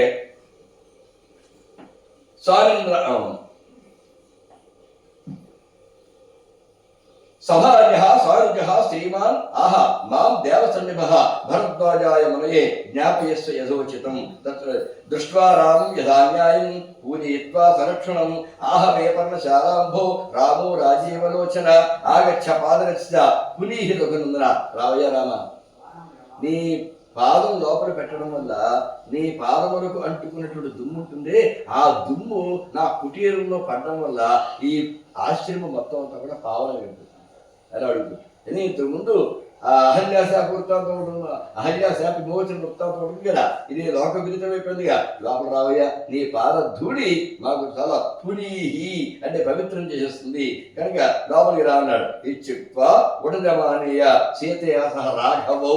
సీతతో పాటు రాముని లక్ష్మణుడు కూడా లోపల తీసుకొచ్చారు. సరే విషయం అంతా కూడా జరిగింది, ఏం జరిగిందో అంతా కూడా తెలిసింది. సరేనయ్యా, నువ్వే బెంగపడకు. నీ వరకు బ్రహ్మచేత ప్రార్థింపబడి శ్రీ మహావిష్ణువు మానవ అవతారం ఎత్తాడు రావణాసురుడు సంహరించడం కోసం. అందుకోసమనే అదే నువ్వు సంగతి నాకు తెలుసు. కానీ ఇప్పుడు నువ్వు ఈ కార్యం వెళ్తున్నావు కానీ అక్కడ ఎవరో ఒక కుట్ర జరిగింది, దానివల్ల బయటకు రావాల్సి వచ్చింది. ఇదంతా కూడా ఒక నిమిత్త కారణమే తప్ప యథార్థం ఏమిటో నాకు తెలుసు, నీకు తెలుసయ్యా, ఏం పర్వాలేదు. నువ్వు రావడం చేత మాత్రం నేను కృతార్థుడయ్యాను అని చెప్పారు. సరే ఇంకెక్కడ మునుకుమారుల సాయంతో యమునా నదిని దాటారు. యమునా నదిని దాటి అక్కడ వెళ్ళడం జరిగింది. అప్పుడు స్వామి వాల్మీకి మహర్షి యొక్క ఆశ్రమం దగ్గరికి వెళ్ళారు. అక్కడి నుంచి భరద్వాజుడు అయిపోయింది. భరద్వాజ ఆశ్రమాన్ని విడిచిపెట్టి చూడండి, అన్ని ఆశ్రమాలు పుణ్యాశ్రమాలు అని చెప్పి అటు ఆనాడు పాండవులైనా అంతే, ఒక చోట మరో చోట వెళ్ళినప్పుడు ఒక ఆశ్రమం నుంచి మరో ఆశ్రమానికి వెళ్ళాం. మున్యాశ్రమాన్ని చూసి ధరించిపోయారు వీళ్ళందరూ. అక్కడి నుంచి వాల్మీకి మహర్షి యొక్క ఆశ్రమానికి వెళ్ళారు. అంటే చిత్రకూట పర్వతానికి గంగా నదికి మధ్యలో ఉన్నటువంటి ఆ సమీపంలో ఉన్నటువంటి వాల్మీకి ఆశ్రమం, అక్కడికి వెళ్ళారు. వెళితే వాల్మీకి చాలా చాలా సంతోషించి వారికి స్వాగతం పలికాడు, స్వాగత సత్కారాలు చేశాడు. సరే తినడానికి వారికి ఏదో ఇచ్చారు. ఆ తర్వాత వాల్మీకి తన చరిత్ర చెప్పాడు. ఇది వాల్మీకి రామాయణంలో లేనిది, ఇందులో మాత్రమే ఉన్నది. ఏమిటంటే లోకంలో ఉంది కానీ వాల్మీకి అక్కడ లేదు. వాల్మీకి రామాయణంలో ఇందులో అధ్యాత్మరామాయణంలో ఉంది. ఏమిటి? నేను స్వచ్ఛమైనటువంటి బ్రాహ్మణ వంశంలో జన్మించిన వాడిని, కానీ 7 చెడు సహవాసాల వల్ల కిరాతకులతో స్నేహానికి అలవాటు పడిపోయాను. ఏవో చేపలు, బాల్య చేపలతో వారితో చుట్టూ తిరిగాను. వాళ్ళలాగా ఆ ధనుర్బాణాలు పుచ్చుకుని యుద్ధాలు చేయడం, మృగాలు చంపడం, తర్వాత వాటిని తినడం, ఈ రకంగా ఉంటుంది. ఆ తర్వాత ఈ సోదర స్త్రీని పెళ్లి చేసుకున్నాను. వాళ్ళకి మూడు సంతానానికి అన్నాను. ఇప్పుడు వాళ్ళని పోషించాలంటే నా దగ్గర వేరే విద్యలేమి లేవు. అందుకని దొంగతనం చేయడం మొదలుపెట్టారు.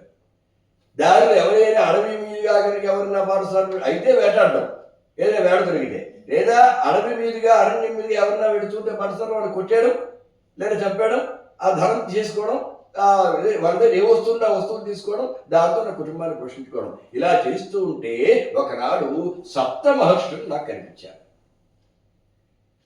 వాడు కొట్టబోయాడు. ఆగాగు, ఏం చేస్తున్నావు నువ్వు?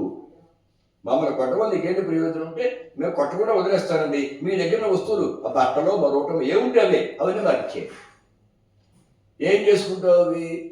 నా పెళ్ళాం పెట్టిన ఉన్నారండి, వాళ్ళు పోషించుకోవాలి. ఇలాంటి వాటితో ఆదాయాలతో నా కుటుంబ భరణం జరుగుతాం. మరి ఇలా చేస్తే పాపం వస్తుంది కదా. దొంగతనం చేయడం పాపం, ఇతరులను హింసించడం పాపం.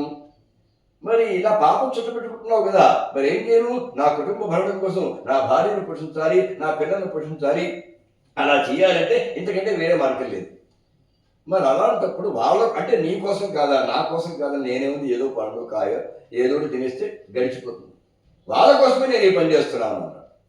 మరి వాళ్ళ కోసమే నువ్వు ఈ పని చేస్తున్నప్పుడు దీనివల్ల నువ్వు పాపం సంపాదించుకుంటున్నావు కదా, ఈ పాపాన్ని వాళ్ళు పంచుకుంటారా?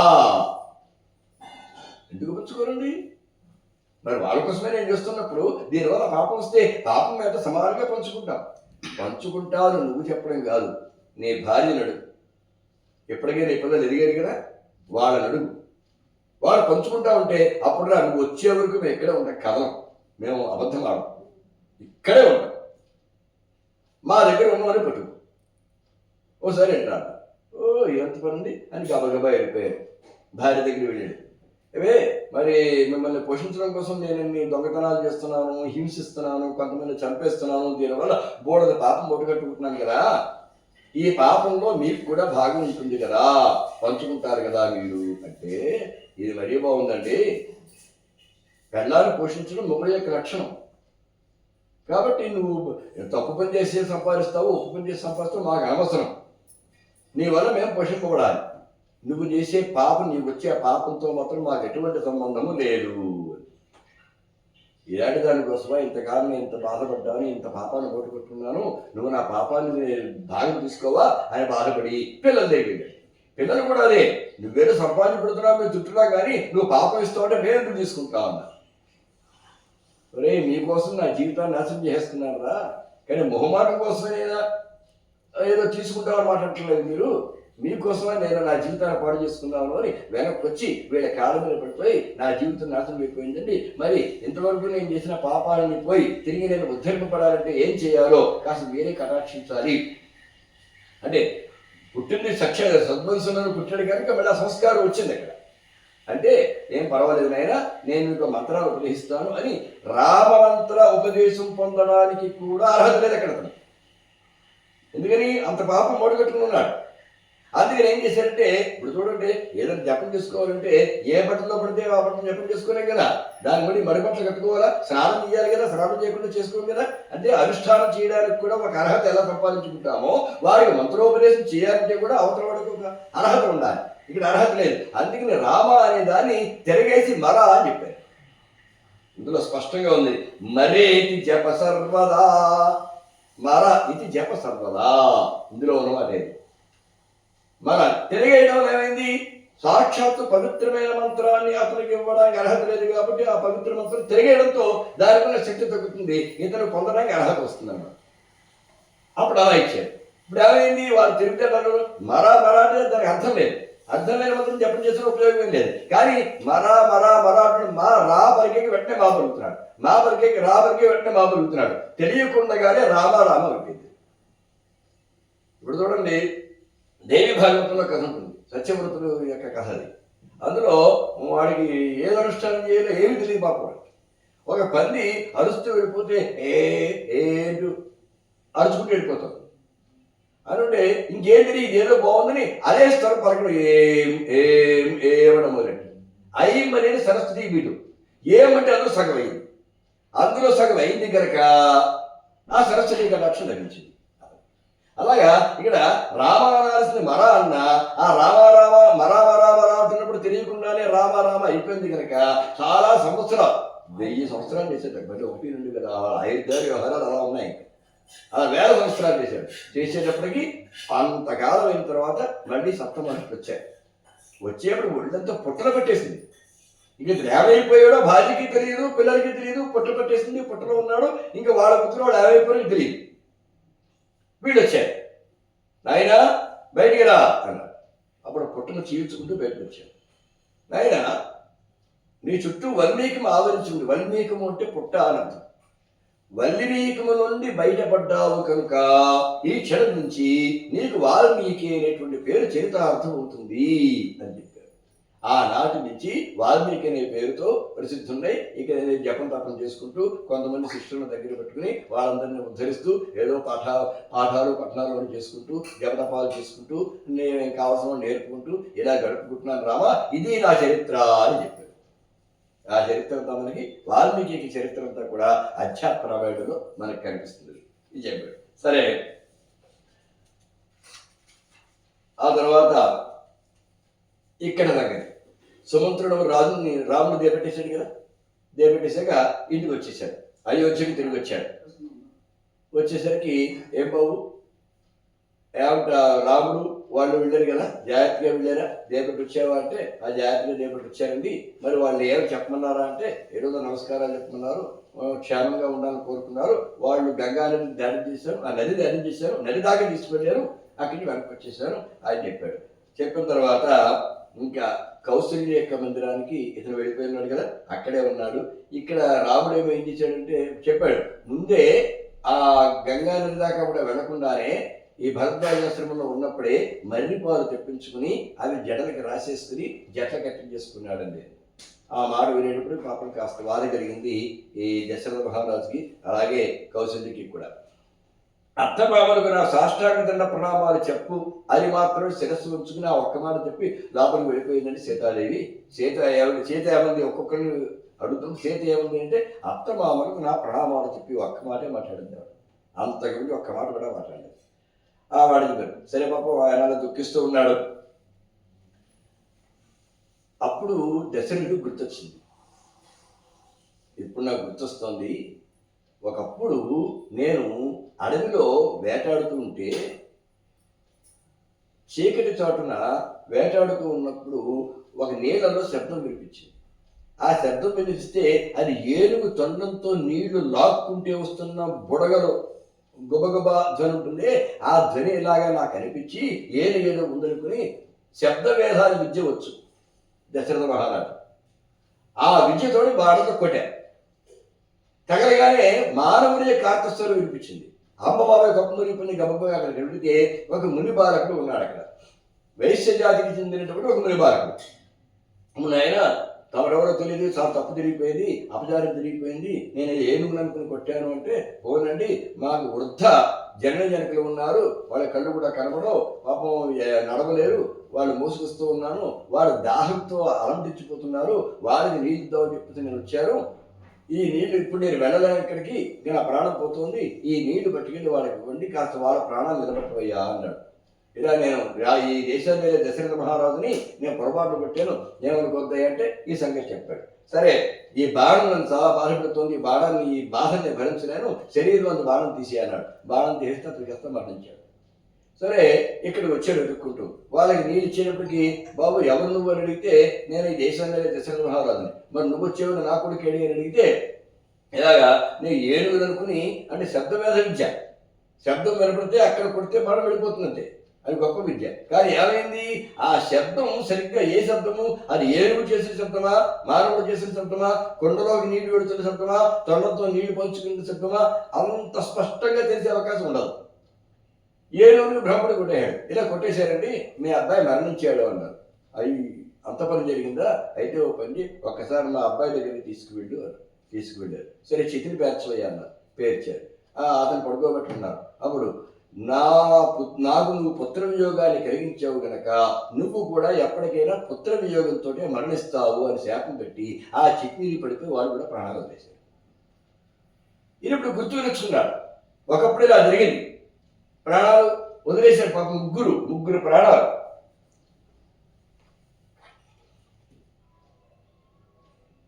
ముగ్గురు ప్రాణాలు ఒకేసారి పోయి రావాలి. అప్పుడు శపించారు, పుత్ర వియోగంతో మరణిస్తామని. ఇప్పుడు సరిగ్గా ఇది.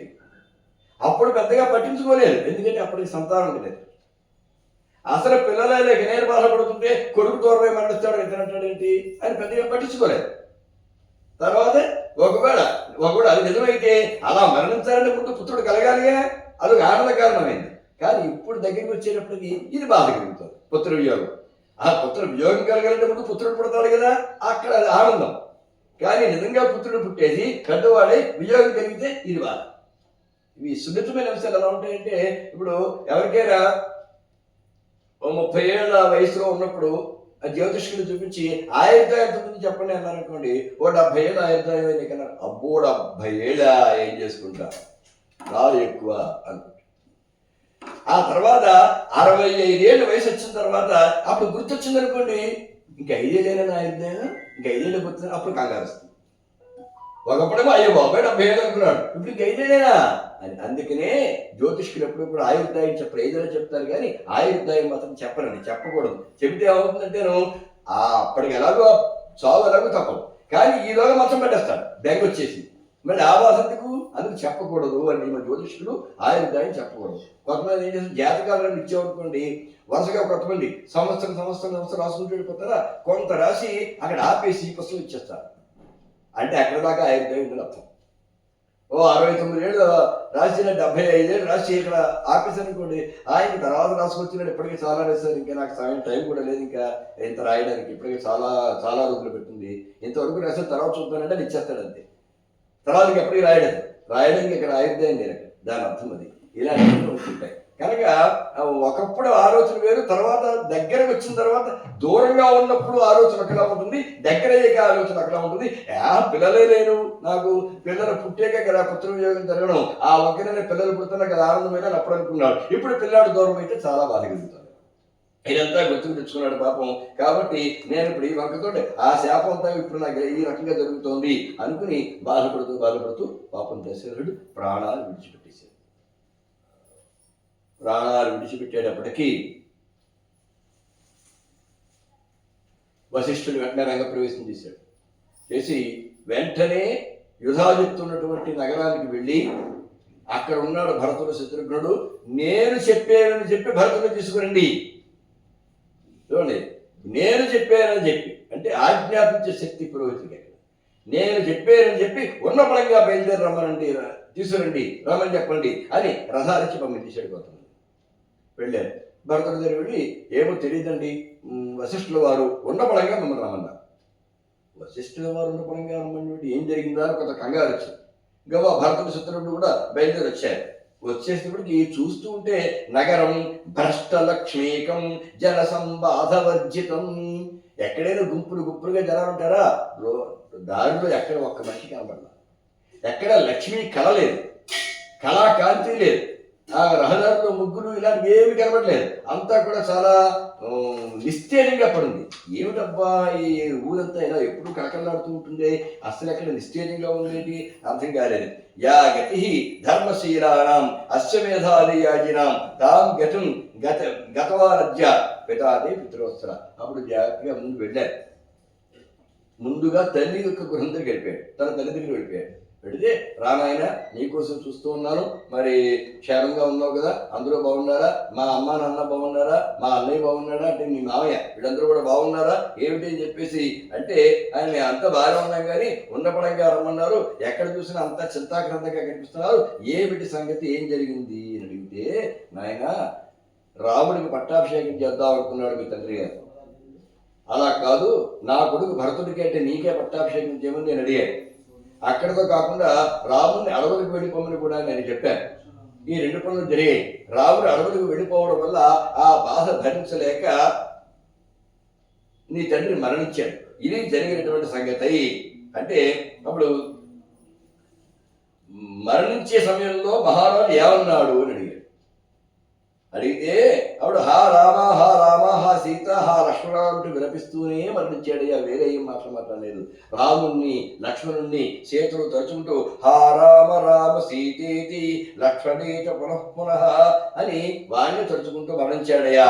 తామహ భరత హే అంబ రామ సన్నిహితో నకిం తదాని లక్ష్మణ. ఇంతకీ ముందు విషయం చెప్పలా, నీ తండ్రి గారు మరణించారు అన్నాడు, వాళ్ళు తలుచుకుంటూ మరణించాడు. మరణించారు ఆయన తండ్రి గారు. అలా ఎందుకు మరణించాల్సి వచ్చింది?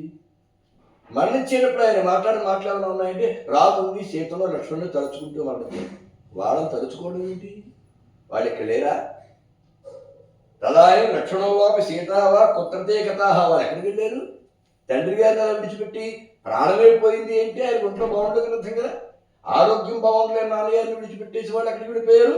అసలు ఏం జరిగింది చెప్పు అంటే, అది లేదు నాయన, ఇలాగా అతనికి రాజ్య ప్రదానం చేద్దాం అనుకుంటే తదా అహం విఘ్నం ఆచరం, అప్పుడు నేను విఘ్నాన్ని కలిగించాను, నీకే రాజ్యం ఇవ్వాలన్నాను, రాముడు అడవులకు పంపేయాలని నేనే చెప్పాను అని. అప్పుడు ఆ పని జరగడం చేస్తే ప్రలపం రామ రామేతి మమార నృపసప్తమ, ఆ రామ రామ అంటూ స్మరించుకుంటూనే మమారా అంటే మరణించాను, నృపసప్తముడు రాజశ్రేష్ఠుడైనటువంటి దశరుడు మరణించాడు అని తల్లి చెప్పేటప్పటికి ఇది మాతృవచ శ్రుత్వా వజ్రాహత యువద్రమ, తల్లి ఈ మాట చెప్పగానే వజ్రాయుధంతో కుడితే ఒక చెట్టు ఎలా నేల కూలిపోతుందో అలా నేల కూలిపోయాడు ఎవరు? భరతుడు. అప్పుడు ఏంటి, వత్స శోకేన చింతవా పపాత భూమో, నేరం పడిపోయాడు, బాగా ఏడుస్తున్నాడు. అప్పుడు మన కైకేయి ఉంటుంది, ఏమిటినైనా వత్స శోకేన చింతవా, ఎందుకు ఏడుస్తున్నావు? నువ్వు ఏడుస్తున్నావు ఏంటి? రాజ్యే మహతి సంప్రాప్తే దుఃఖస్య అవసర కుత, ఇంత పెద్ద రాజ్యం అనుకోకుండా నీకు వచ్చినందుకు నువ్వు ఆనందపడి ఎగిరి గంతేస్తావని నేను అనుకున్నాను, నీలో ఉన్న ఆనందాన్ని చూడాలని నేను అనుకున్నాను. అందుకని మరణించిన నా భర్త అయినా నాకు ఎక్కడ విచారం కలగా, నీలో ఆనందాన్ని చూడడం కోసం, నీ కళ్ళలో ఆనందాన్ని చూడడం కోసం నేను సిద్ధంగా ఉంటే నువ్వు ఏడుస్తున్నావేంటి అంటే, ఇది బ్రవంతీం ఆలోక్య మాతరం ప్రదహన్నివా, అలా అనగానే తల్లిని ఇంత రాజ్యం వచ్చింది ఆనందించాలి కానీ తండ్రి పోయాడని మా ఏడుస్తావేంటి అంటే, కళ్ళ విప్పాల్చి చూసేప్పటికీ కళ్ళతో కాల్చేస్తున్న కంటి చూపుతో కాల్చేసేలా చూశాడు, ప్రదహన్నివా కాల్చేస్తున్నట్టు చూశాడు. చూసి భర్తృఘాతిని, మొగుడిని చంపేసిందానా, దుష్టే ఓ దుష్టురాలా, త్వం కుంభీపాకం గమిష్యసి, నువ్వు కుంభీపాక నరకానికి పోతామని ఇంకోటి ఇరికాడు, చేతులారా భర్తను చంపేస్తావా, ఖడ్గేర వా అస చాత్మానం హత్వా యామి యమక్షయం, అసలు నువ్వు ఇలా చెప్పిన తర్వాత నేను నా ఖడ్గా నిన్ను ఖడ్గంతో నీ తలకే తీసేస్తాను, తలకే తీసి దానివల్ల నాకు పాపం వస్తుంది, తల్లిని చెప్తే యమలోకి వస్తుంది, యమలోకి వెళ్ళిపోతాను, నిన్ను చంపి యమలోకి వెళ్ళిపోతాను, అంతేగా నీలాంటి దాన్ని బతికేటువంటి అర్హత లేదు. ఇది నిర్భర్ష కైకేయం కౌసల్యా భవనం యయౌ, అక్కడికి బయలుదేరి కౌసల్యా భవనానికి వెళ్ళిపోయాడు, నీ దగ్గర కూడా నాకు ఉండాలనిపించట్లేదు అని కౌసల్యా భవనానికి వెళ్ళిపోయాడు. వెళితే ఆ భరతుడు చూసి మరింత ఏమన్నా కావలసిన వాడు వచ్చేప్పటికి ఏడుపు ఇంకా ఎక్కువ వచ్చేస్తుంది కదా, సరిగ్గా భరతుడు చూడగానే పెద్ద పెట్టుని ఇచ్చిందని పాపం కౌసల్య. అప్పుడు కాళ్ళ మీద పడిపోయి ఆమె ఇతను అంటాడు, అమ్మా జరిగిన దాంట్లో నా ప్రమేయం ఏది కూడా లేదు, ఏది జానామి సామయ నోరిత ఇది పాపం మేస్తు తదా మాతర్ బ్రహ్మహత్యాశతోద్భవం, మాత ఓ తల్లి ఇది గనక నాకు తెలిసి జరిగితే, అంటే రాముడు అడవులకు వెళ్ళడం కానీ నాకు పట్టాభిషేకం జరగాలన్న ఆలోచన కానీ ఇది నా తల్లి నేను సంప్రదించుకుని ఏర్పాటుగా జరిగి ఉన్నట్టయితే ఒకటి కాదు 100 బ్రహ్మహత్యలు చేస్తే ఎలాంటి మహాపాపం వస్తుందో అలాంటి మహాపాపం నాకు కావాలన్నా, ఇది నాకు తెలియకుండా జరిగింది అంతా కూడా. హత్వా వశిష్ఠం ఖడ్గేన అరుంధత్యా సమన్వితం, అరుంధతితో పాటుగా వశిష్ఠుణ్ణి ఖడ్గంతో నరికి చంపేస్తే, గురు దంపతులు వాడు చూడండి ఎలాంటి ఒట్టు పెడుతున్నాడు, గురు దంపతులు ఇద్దరిని అరుంధతీదేవితో పాటుగా వశిష్ఠుణ్ణి కత్తితో తల నరికి చంపేస్తే ఎలాంటి మహాపాపం వస్తుందో అలాంటి మహాపాపం నాకు రావాలమ్మా, నాకు తెలిసి కనుక ఈ పని జరిగి ఉంటే అని ఒట్లు, ఇంకా చాలా చాలా ఒట్లు పెట్టాడు. నాకు తెలిసి జరిగితే లోకంలో అంటే ఆ వాల్మీకి రామాయణంలో ఈ ఘట్టం జరిగితే ఎలాంటివి పాపాలు మనకు తెలుస్తుంది. ఓ ఈ పని పాపమా, ఇది కూడా ఇంత పాపం మనం ఊహించాం. సూర్యుని ఎదురుకుండా మలమూత్ర విసర్జన చేస్తే కలిగే పాపం నాకు రావాలంటాడు, అంత పెద్ద పాపం మనకు తెలియదు. ఈ రామాయణంలో ఈ మాట చెప్పారు. ఇలాంటివి చాలా చెప్తాడు. అంటే మన దృష్టిలో ఏవి చిన్నవిగా ఉంటాయో అవి కూడా పెద్దగా చేసి చెప్తాడు. పెద్ద పెద్ద బ్రహ్మహత్యలు, గురుహత్యలు, గురుతర్ప గమనాలు ఇలాంటివన్నీ బోర్డు చెప్పాడు. ఇవన్నీ చేసేస్తే ఒకటి కాదు. ఈ మొత్తం అన్నీ చేస్తే ఎన్ని పాపాలు అయితే వచ్చేస్తాయి, ఎంత పాపం వస్తుందో ఆ పాపం నాకు రావాలమ్మా. నేను కనుక తెలిసి చేసి నాకు తెలిసి పని జరిగింది, అసలు నాకు ఏమి తెలియదు అంటే కౌశల్య పాపం నమ్మింది.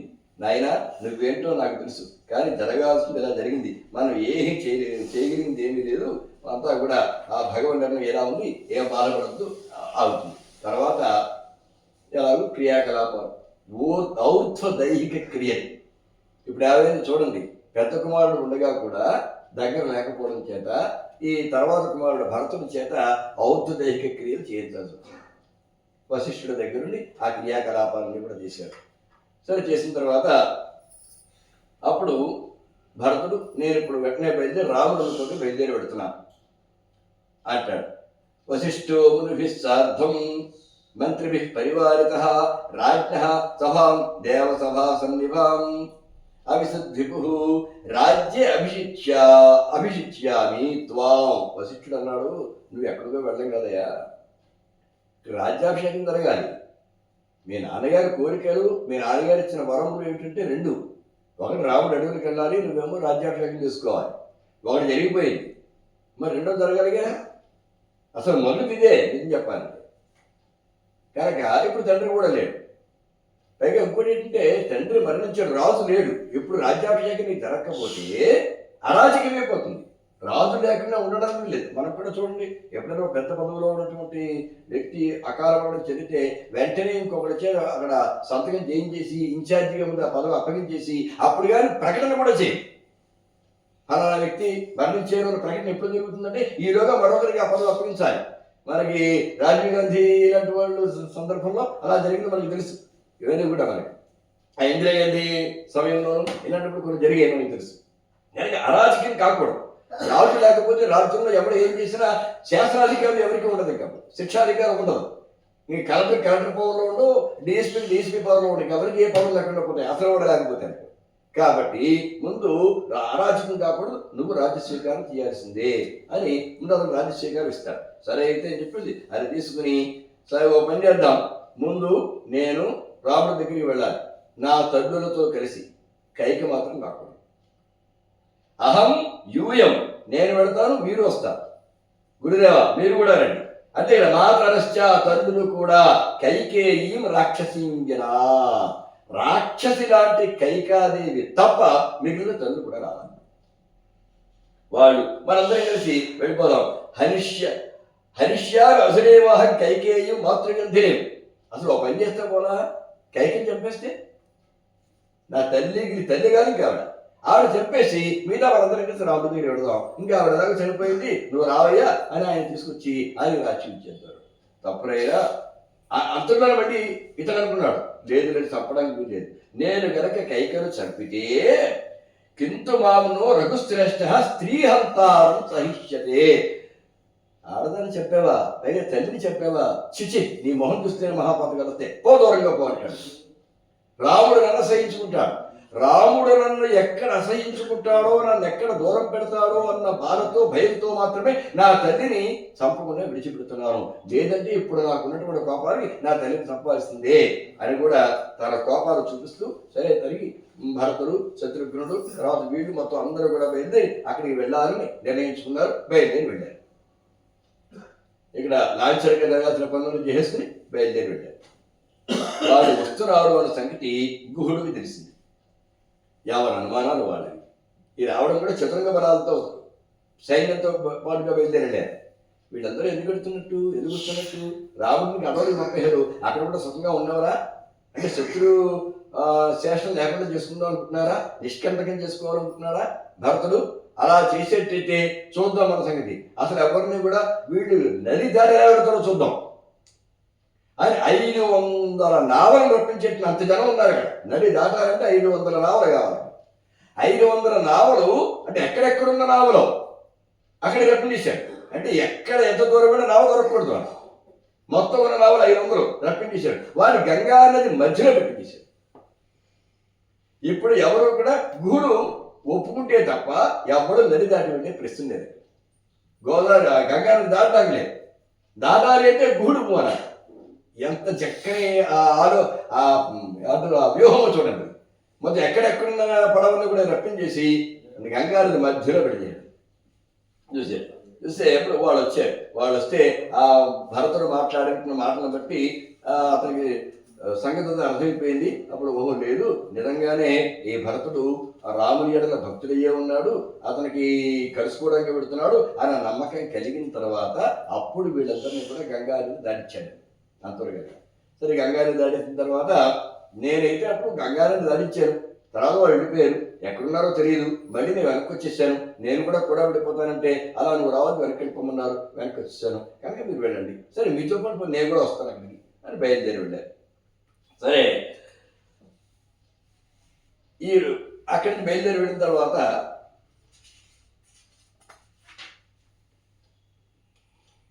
వీళ్ళు శ్రీరాముడు చేరుకున్నారు. శ్రీరాముడు చేరేటప్పటికీ వస్తుంటేనే అందరు భరద్వాజుని తగిలేట్టు వచ్చాడు. ఆయనకి అనుమానమే, రాముడు ఏవేమి చూసుకుంటూ వెళ్ళాడు, సరిగ్గా అదే దారంలో వెళ్ళాలి కదా. భరద్వాజుని కూడా అనుమానం పడ్డాడు, ఏమిటి ఇతను ఎందుకు వెళ్తున్నాడు, నిజంగా అన్నగారిని చూడాలనుకుంటే సైన్యం లేకుండా వెళ్ళాలి, కానీ సైన్యంతో బయలుదేరి పెడుతున్నాడు ఏమిటి అంటే రాముణ్ణి ససైన్యంగా స్వాగతం చెప్పి మర్యాదగా రాజమర్యాదతో తీసుకుంటున్న ఉద్దేశం ఎత్తున్నాడు. సైన్యంతో అప్పుడు యుద్ధాన్ని వెళ్తున్నాడేమో మిగతా వాడు అనుకుంటున్నారు. అనుకుంటే లేదని మొత్తం తన యొక్క మనస్సుతో ఆవిష్కరిస్తే భరద్వాజుడు నమ్మిన సరేనయ్యా, ఇప్పుడు రాత్రి అయిపోయింది కదా, ఈ రాత్రి మా ఇంట్లో మొత్తం అందరితో విందు చేసి అప్పుడు వెళ్ళమన్నారు. మేము ఒకరు ఇద్దరు కాదండి, కానీ వందల వేల మంది ఉన్నామండి, ఎంతమంది ఉన్నా భోజనం పెడతారన్నాడు. అందుకే దానికి భరద్వాజ విందు అని చెప్పి మారింది. భరద్వాజ విందు అంటుంటారే అంటే ఒక్కసారి ఆకస్మికంగా ఎంతమంది జనం వచ్చినా విందు భోజనం పెట్టగలిగితే అది భరద్వాజ యొక్క విందు అనమాట. వీళ్ళందరికీ నవకాయ పిండమంటారంటారే అలాంటి వాడితో భోజనం పెట్టాడు భరద్వాడు. ఎందుకని ఆయన దగ్గర వశిష్ఠుడు కూడా వచ్చాడు, ఈ తల్లుడు వచ్చారు. సరే భరతుడు ఉన్నాడు, శత్రుఘ్నుడు ఉన్నాడు, విడిగా సైన్యం గోళంతుంది. వీళ్ళందరికీ కామధేనువు ఆ సమయంలో ఆయన పేరు ఉంది. అది ఎంతమందికైనా భోజనాన్ని అందించేటువంటి శక్తి కలిగింది. ఆమెకున్న శక్తితోటి మొత్తం అందరికీ భోజనం పెడితే అందరూ కూడా ఆశ్చర్యపోయారు. ఆ చివరికి భరద్వాజ అనేటువంటిది ఒక నుడికారంగా మారిపోయింది తెలుగులో. ఆయన భరద్వాజ ఉందని బాబు అలా పెట్టారు. ఇవన్నీ తిరిగి వచ్చారు. సరే అలా భరతుడు వస్తూనే అలా వెతుక్కున్నారు. మొత్తం మీద ఎక్కడున్నారు రాముడు ఎక్కడున్నాడు అంటే అదిగో పెద్ద పర్వతం కనిపిస్తుంది, అక్కడ ఏవో మునివాటి కనిపిస్తే అక్కడ కొంతమంది కనిపిస్తే వాళ్ళని అడిగితే ఇలా వెళ్ళిపోయారండి, ఆ పర్వతం కనిపిస్తుంది కదా, పర్వతం అవతల వాళ్ళ కుటీరంలో ఉందని తెలిసిందండి అన్నారు. అక్కడికి వెళ్ళిపోయారు. వెళితే మొత్తం మీద కొంత దూరం వెళ్ళేప్పటికీ రాముడు సీతా లక్ష్మణుడు కుటీరంలో ఉంటే ఏ ఆనవాళ్ళు కనబడతాయో అలాంటి ఆనవాళ్ళు కనిపించాయి. అమ్మాయి ఎక్కడే ఉన్నారు వీళ్ళు అని అనుకుని ఆనందపడి గబగబా అక్కడ వెళితే అక్కడ సీతా రాముడు లక్ష్మణుడు కూర్చుని ఏదో మాట్లాడుకుంటూ ఉంటే వెళ్ళిపోయి కాలంలో వెళ్ళిపోయాడు. అప్పుడు ఆశ్చర్యపోయాడు రాముడు, ఇదేంటి ఊహ ఉండదు కదా, భరతుడు వస్తాడని ఆలోచన లేదు కదా. అప్పుడు ఏంటైనా తమ్ముడు ఇలా వచ్చావు అని గబగబా లేవనెత్తి తాగించుకుని కూర్చొని చెప్పి అంతా బాగుంది కదా, అంతా బాగున్నారు కదా, రాజ్య పరిపాలన బాగుంది కదా అని రాజ్య పరిపాలన ఎలా చెయ్యాలి అనేది వాల్మీకి రామాయణంలో చాలా పెద్ద సర్గ అదంతా కూడా. రాజ్య పరిపాలన ఇవాళకి కూడా ఆ సర్గంతా తెలుగులో అంటే ఎవరి ప్రాంతీయ భాషలో వాళ్ళు రాయించుకుని రాజకీయ నాయకులందరూ కూడా బట్టి పెడితే రాజ్య పరిపాలన ఎలా చేయాలో వాళ్ళకి అర్థమవుతుంది. రాజు అన్నవాడు ఏమి చేయొచ్చు ఏమి చేయకూడదు అవన్నీ చాలా స్పష్టంగా అంటే రాజకీయ వ్యూహములకు సంబంధించి ప్రజలకు మేలు కలిగించేవి అన్నీ కూడా అందులో చెప్పుకొచ్చారు.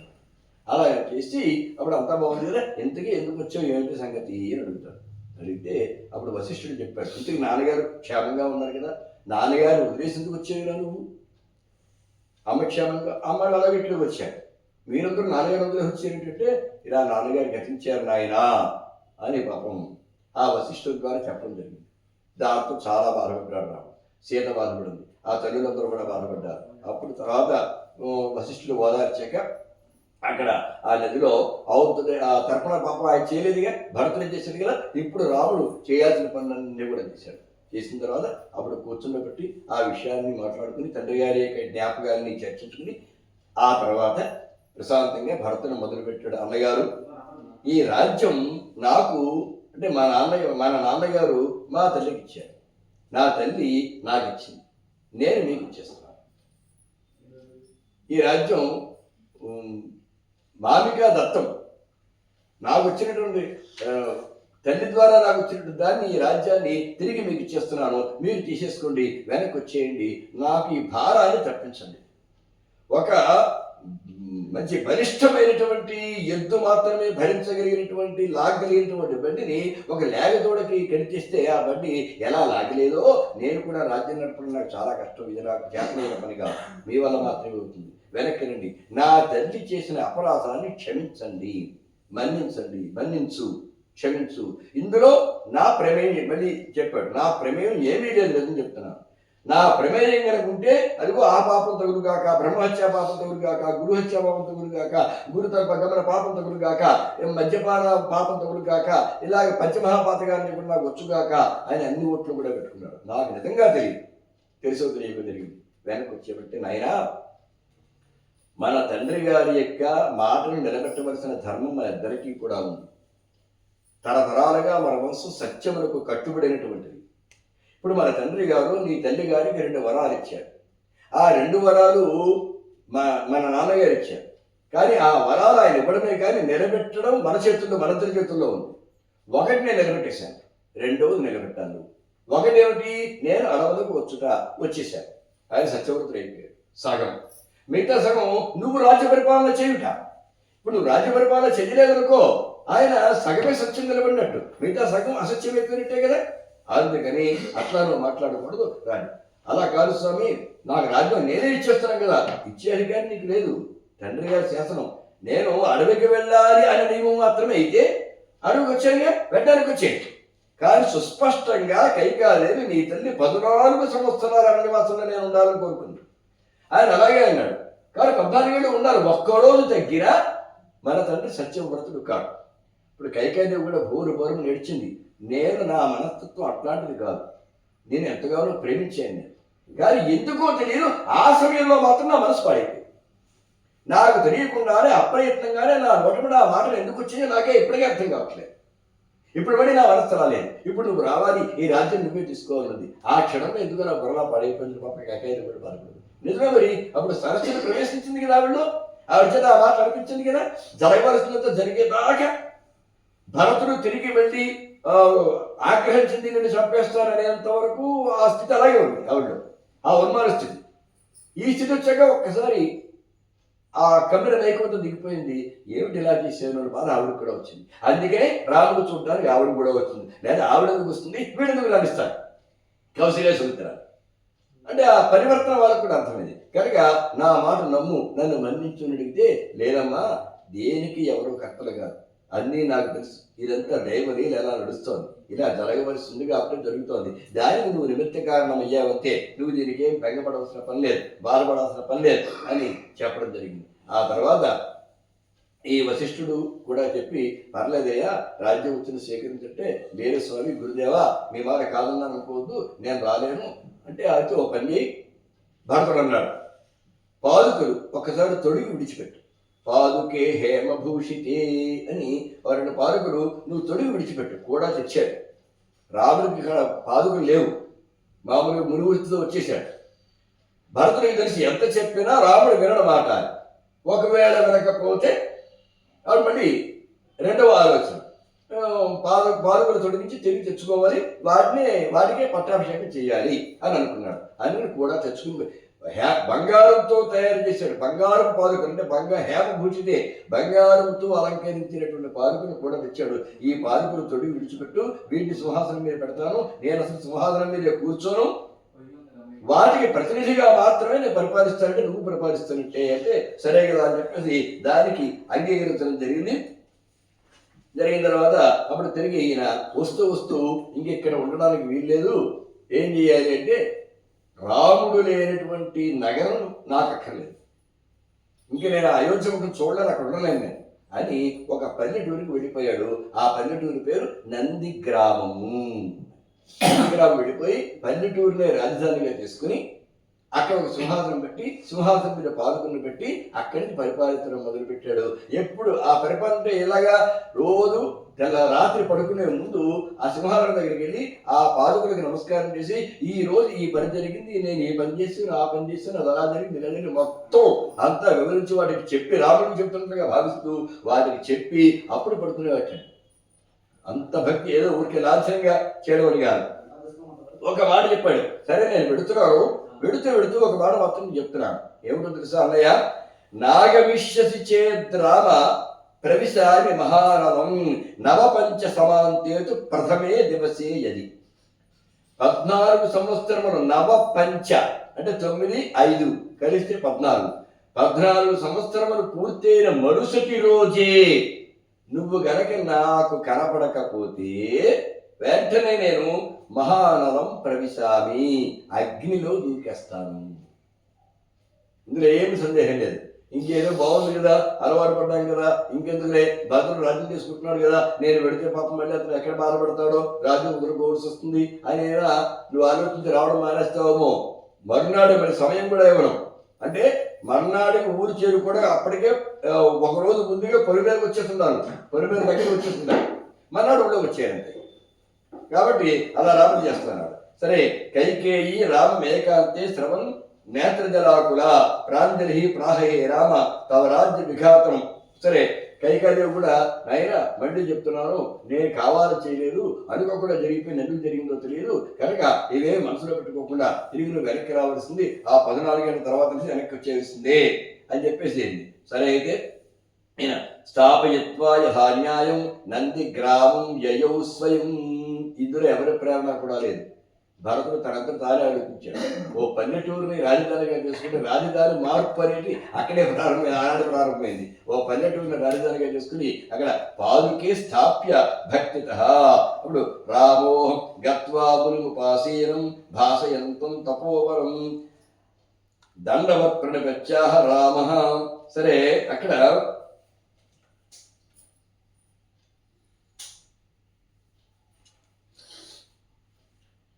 చిత్రకూట పర్వతం ఉన్నాడు, బాగానే ఉంది. ఈయన భరతుడు వెళ్ళిపోయాడు. ఇంకెక్కడి నుంచి చూడండి ఒక్కొక్కరు రావడం, ఆ చుట్టుపక్కల ఉన్న వాళ్ళందరూ, ఆ దగ్గరలో ఉండి మునివాటి ఆ మునీశ్వరులు, మునికుమారులు, లేదా ఈ పౌరులు, ఈ గిరిజనవాసులు, వీళ్ళందరూ ఒక్కొక్కరు రావడం, రాముడు దర్శించడం వెడుతూ ఉన్నాం.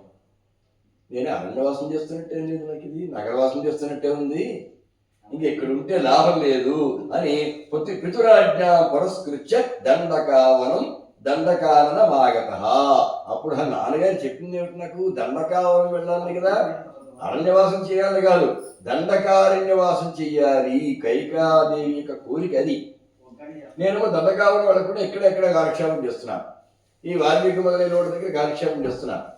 దగ్గర అందరూ రోజు చూడడానికి వస్తున్నారు, లాభం లేదు, ఇంకా నేను ఎక్కడ దూరంగా వెళ్ళిపోవలసిందే అనుకుని ఇంకా వనవాస విషేణాపి ధన్యోహం దర్శనాత్మవా. సరే, అయితే ఆ మునిస్తులకు నమస్కారం పెట్టి వనవాస విషతోటి మీ అందరికీ దర్శనం జరిగింది, మా తండ్రి గారి ఆజ్ఞ మేరకు నేను అక్కడ వెళ్ళిపోతున్నాను, దండకావనం వెళ్ళిపోతున్నాను అంటే సత్వారామస్య వచనం రామం జ్ఞాత్వా హరిం పరం పూజయామాస విధివద్భక్త్యా పరయా ముని. ఆ శ్రీరాముడి వచనాలు విని ఆయన సాక్షాత్తుగా పరమాత్మగా భావించి ఆ మునీశ్వరులందరూ కూడా వాళ్ళందరూ కూడా చాలా గౌరవించారు, పరమాత్మగా భావించి నమస్కరించారు. సరే, అధిక సత్కారం గావించారు. రాముడిని చేతిలో లక్ష్మణుని కూర్చున్నబట్టి సంతోషంతో ఉన్నారు. నాయన అత్రి మహర్షి అక్కడ వెళ్ళి అక్కడ చెప్పాడు, ఇంకా నేను ఇక్కడికి వెళ్ళిపోతానని. సరే, అనసూయ నా భార్య ఉంది, ఆమె మహాపతివ్రత, అక్కడికి వెళ్ళి ఒక్కసారి సీతాదేవి అక్కడికి వెళ్ళి ఆమె నమస్కారం చేసి ఆమె ఆశీస్సులు తీసుకుని వెళితే మంచిది అంటే అప్పుడు లోపలికి వెళ్ళాడు. లోపలికి వెళ్ళి ఆ జానకీదేవిని చూసి ఆ అనసూయ చాలా సంతోషించింది. ఆమెకు 2 పట్టుబట్టలు కూడా ఇచ్చింది. అమ్మ, కొన్ని అలంకారాలు ఇచ్చింది, చాలా జాగ్రత్త సుఖంగా ఉండమ్మా, నీకు ఏ ఇబ్బంది కలగదు, ఏది కలిగినా బెంగపడకు అని చెప్పింది. అప్పుడు సరే, ఆవిడ దండ ప్రణామాలు చేసి ఆమెకు ఆశీస్సులు తీసుకుని తిరిగి మళ్ళీ అక్కడి నుంచి బయలుదేరి రావడం జరిగింది. ఆ తర్వాత ఆమె ఇంకా రాకుండానే విధిపూర్వకంగా సీతారామలక్ష్మణుల ముగ్గురికి కూడా భోజనం పెట్టింది అనసూయ. చూడండి, ఇక్కడ వశిష్ఠ మహర్షికి భార్య అరుంధతి, అత్రి మహర్షికి భార్య అనసూయ, వీళ్ళు చాలా చాలా గొప్పవాడు. వీళ్ళు ఎంత గొప్పవాడంటే ఈ సీతాదేవికి అనసూయ పతివ్రత లక్షణాలు బోధిస్తుంది. భార్య ఇలా ఉండాలి, అలా ఉండాలి, అలా ఉండకూడదు, ఇలా ఉండకూడదు, ఇవన్నీ చెప్తుంది. అలాగే మరి వీళ్ళందరూ మన ఎవరో సత్యభామ, ద్రౌపది, ఆ సందర్భంలో సత్యభామకు ద్రౌపది చెప్తుంది పాతివృత్య ధర్మాలు ఎలా ఉండాలి, ఎలా ఉండకూడదు అని. సత్యభామకు ద్రౌపది పాతివృత్య ధర్మాలు ఉపదేశిస్తుంది. ఇక్కడ సీతాదేవికి అనసూయ పాతివృత్య ధర్మాలు ఉపదేశించడం జరిగింది. ఆ పాతివృత్య ధర్మాలన్నీ కూడా విన్న తర్వాత భోజనం పెడితే భోజనం చేసి భోజయిత్వా యథా న్యాయం రామం సీతా సమన్వితం లక్ష్మణం చ తదా రామం పనుఃప్రాహ కృతాంజలి. వాళ్ళందరికీ కూడా వాళ్ళతో మరి మాట్లాడాడు. రామత్వమేవ భవనాని విధాయ తేషాం సంరక్షణాయ సురమానుషతిర్యగాదీన్. రామ, నువ్వున్నావే, నువ్వు సామాన్య మానవుడివితే కాదు, నువ్వు పరమాత్ముడు. ఆ సంగతి మా అందరికీ తెలుసు. నువ్వు భువనాన్ని సృష్టించేది నీవే, వాడిని రక్షించేది నీవే, తిరిగి మళ్ళీ లయం చేసేది కూడా నీవే. దేహాన్ విభర్షి నచ దేహ గుణైర్విరుక్త. దేహం ధరిస్తున్నావు కానీ దేహ గుణమున మాత్రం నీలో ఎక్కడ కూడా ఏమీ లేవు. తదో విభేది అఖిల మోహకరీచ మాయా. ఊరికి ఒక మాయతోటి అన్నీ కూడా నటిస్తున్నావు తప్ప ఇందులో ఏది కూడా నిజం కాదు. ఏ పని ఎందుకు చేస్తున్నావో ఎందుకు చేయాలో అన్నీ నీకు తెలిసే చేస్తున్నావు. నీకు దర్శనం కలగడం వల్ల మాకు చాలా చాలా ఆనందం కలిగింది. ఈ తపోవన భూమంతా కూడా పరమ పవిత్రమైనది, ప్రపూతమైనది అని మేము భావిస్తున్నామయ్యా అని చెప్పడంతో అలా అంటే ప్రతి సర్కలోనూ కూడా చివరికి వచ్చేప్పటికి ఆ రామ ప్రపత్తి, ఆ రామస్తుతి అనేది ప్రతి సర్కలోనూ చివరిలో కనిపిస్తూ ఉంటుంది అన్నమాట. రామస్తోత్రం కనబడుతుంది, ఇంకెక్కడ మన వాల్మీకులు కనబడదు, ఇందులో కనబడుతుంది. ప్రతి సర్కలో చివరి రామస్తోత్రం ఉంటుంది. అలా ఇక్కడ కూడా ఒక శ్లోకంతో పూర్తయింది అయోధ్యకాండ ప్రతికాండ. రామత్వమేవ భువనాని విధాయ తేషాం సంరక్షణాయ సురమానుషతిర్యగాదీన్ దేహాన్ బిభర్తి నచ దేహ గుణైర్విరిక్తః తత్తో వివేచ్యఖిల మోహకరీచ మాయా అనే శ్లోకంతో ఈ అయోధ్యకాండ పూర్తయింది. మళ్ళీ అధనత్రజలం స్థిత్వా ప్రభాతే రఘునందన శ్రాద్వావనం సమామంత్య ప్రయాణాయ ఉపచక్రవే. ఆ త్రిమహర్షికాశ్రమంలో ఒక్కరోజు మాత్రం ఉండి ఆ మరునాడు తిరిగి మళ్ళీ అరణ్యంలో వేరే ప్రదేశానికి ఎవరు కనపడం చోటుకి అంటే దండకారణ్యం కేసి ప్రయాణం చేయడం మొదలుపెట్టాడు అని అరణ్యకాండ రేపటి రోజున ప్రారంభమవుతుంది. ఈ పూటతోటి అయోధ్యకాండ పూర్తయింది. 3 పూటలకు ఒక కాండగా ప్రణాళికతో మనం చెప్పుకొస్తూ ఉన్నాం. స్వస్తి ప్రజాభ్యః పరిపాలయంతాం న్యాయ్యేన మార్గేణ మహీమహీషాః గోబ్రాహ్మణేభ్యః శుభమస్తు నిత్యం. లోకాః సమస్తాః సుఖినో భవంతు. జై శ్రీరామ్. జై శ్రీరామ్. జై శ్రీరామ్.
ఖాళీ కవర్ తీసుకురా, ఇది వదిలేద్దాం.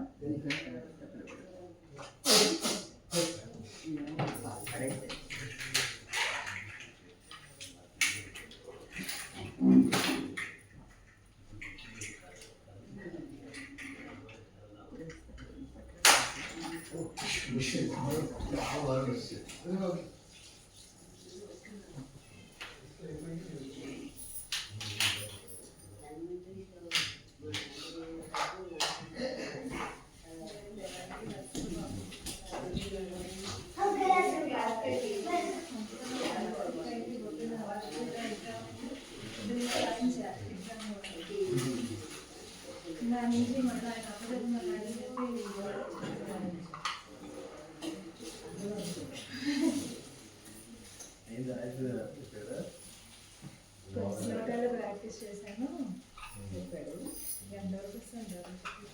వచ్చావా అది ఇప్పుడే ఇంట్రెస్ట్.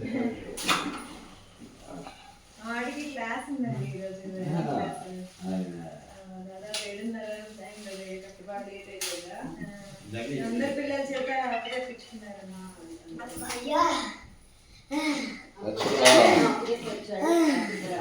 ఏమొచ్చిందో పక్కన అంత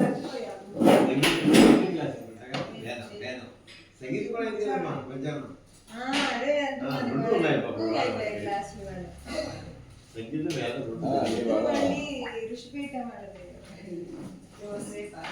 పొద్దునే పిల్లలకి ఉంటాయండి. అది ఈరోజు టెస్ట్ జరిగింది అనమాట. పొద్దు నుంచి అందుకని చాలా బిజీగా ఉన్నాను కదా. ధ్రువ జ్ఞానం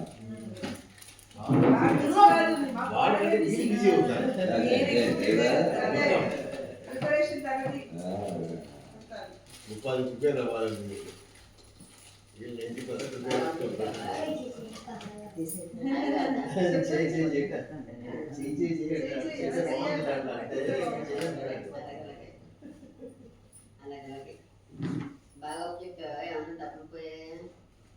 కొన్నే చేశాడు ప్రాక్టీస్, టైం దొరకలేదు. కానీ ఇప్పుడు నాకు పైకి ఉడకుండా వచ్చేది. బైక్ ఇస్తావా కూర్చోదు okay sir. Thank you. Morning 10కి వచ్చారు ఓ 10 నిమిషాలు ముందు వచ్చేసారు. స్టార్ట్ చేస్తారు. శ్రీరామ్ కూడా ఫస్ట్ చేశాడు.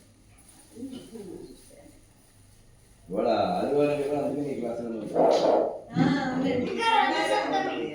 నువ్వు ముట్టుకోకూడదు ఇలా. ముట్టుకుంటే పని చేయకు.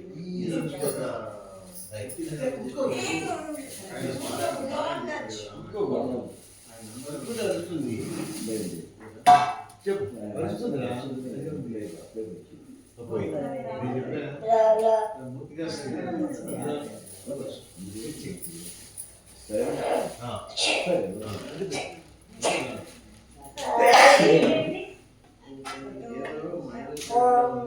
తతో యుక్తం పరిశ్రాంతం సమయే చింతయా స్థితం రావణం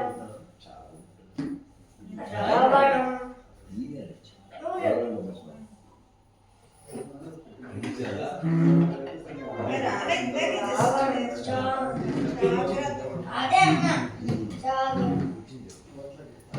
కాల్ పెట్టుకోవడానికి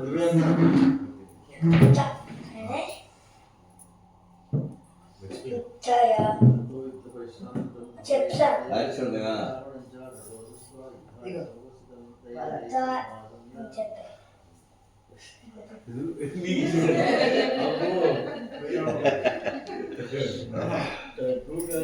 దైవదైశ్చ సమాగమ్య నష్టోరణం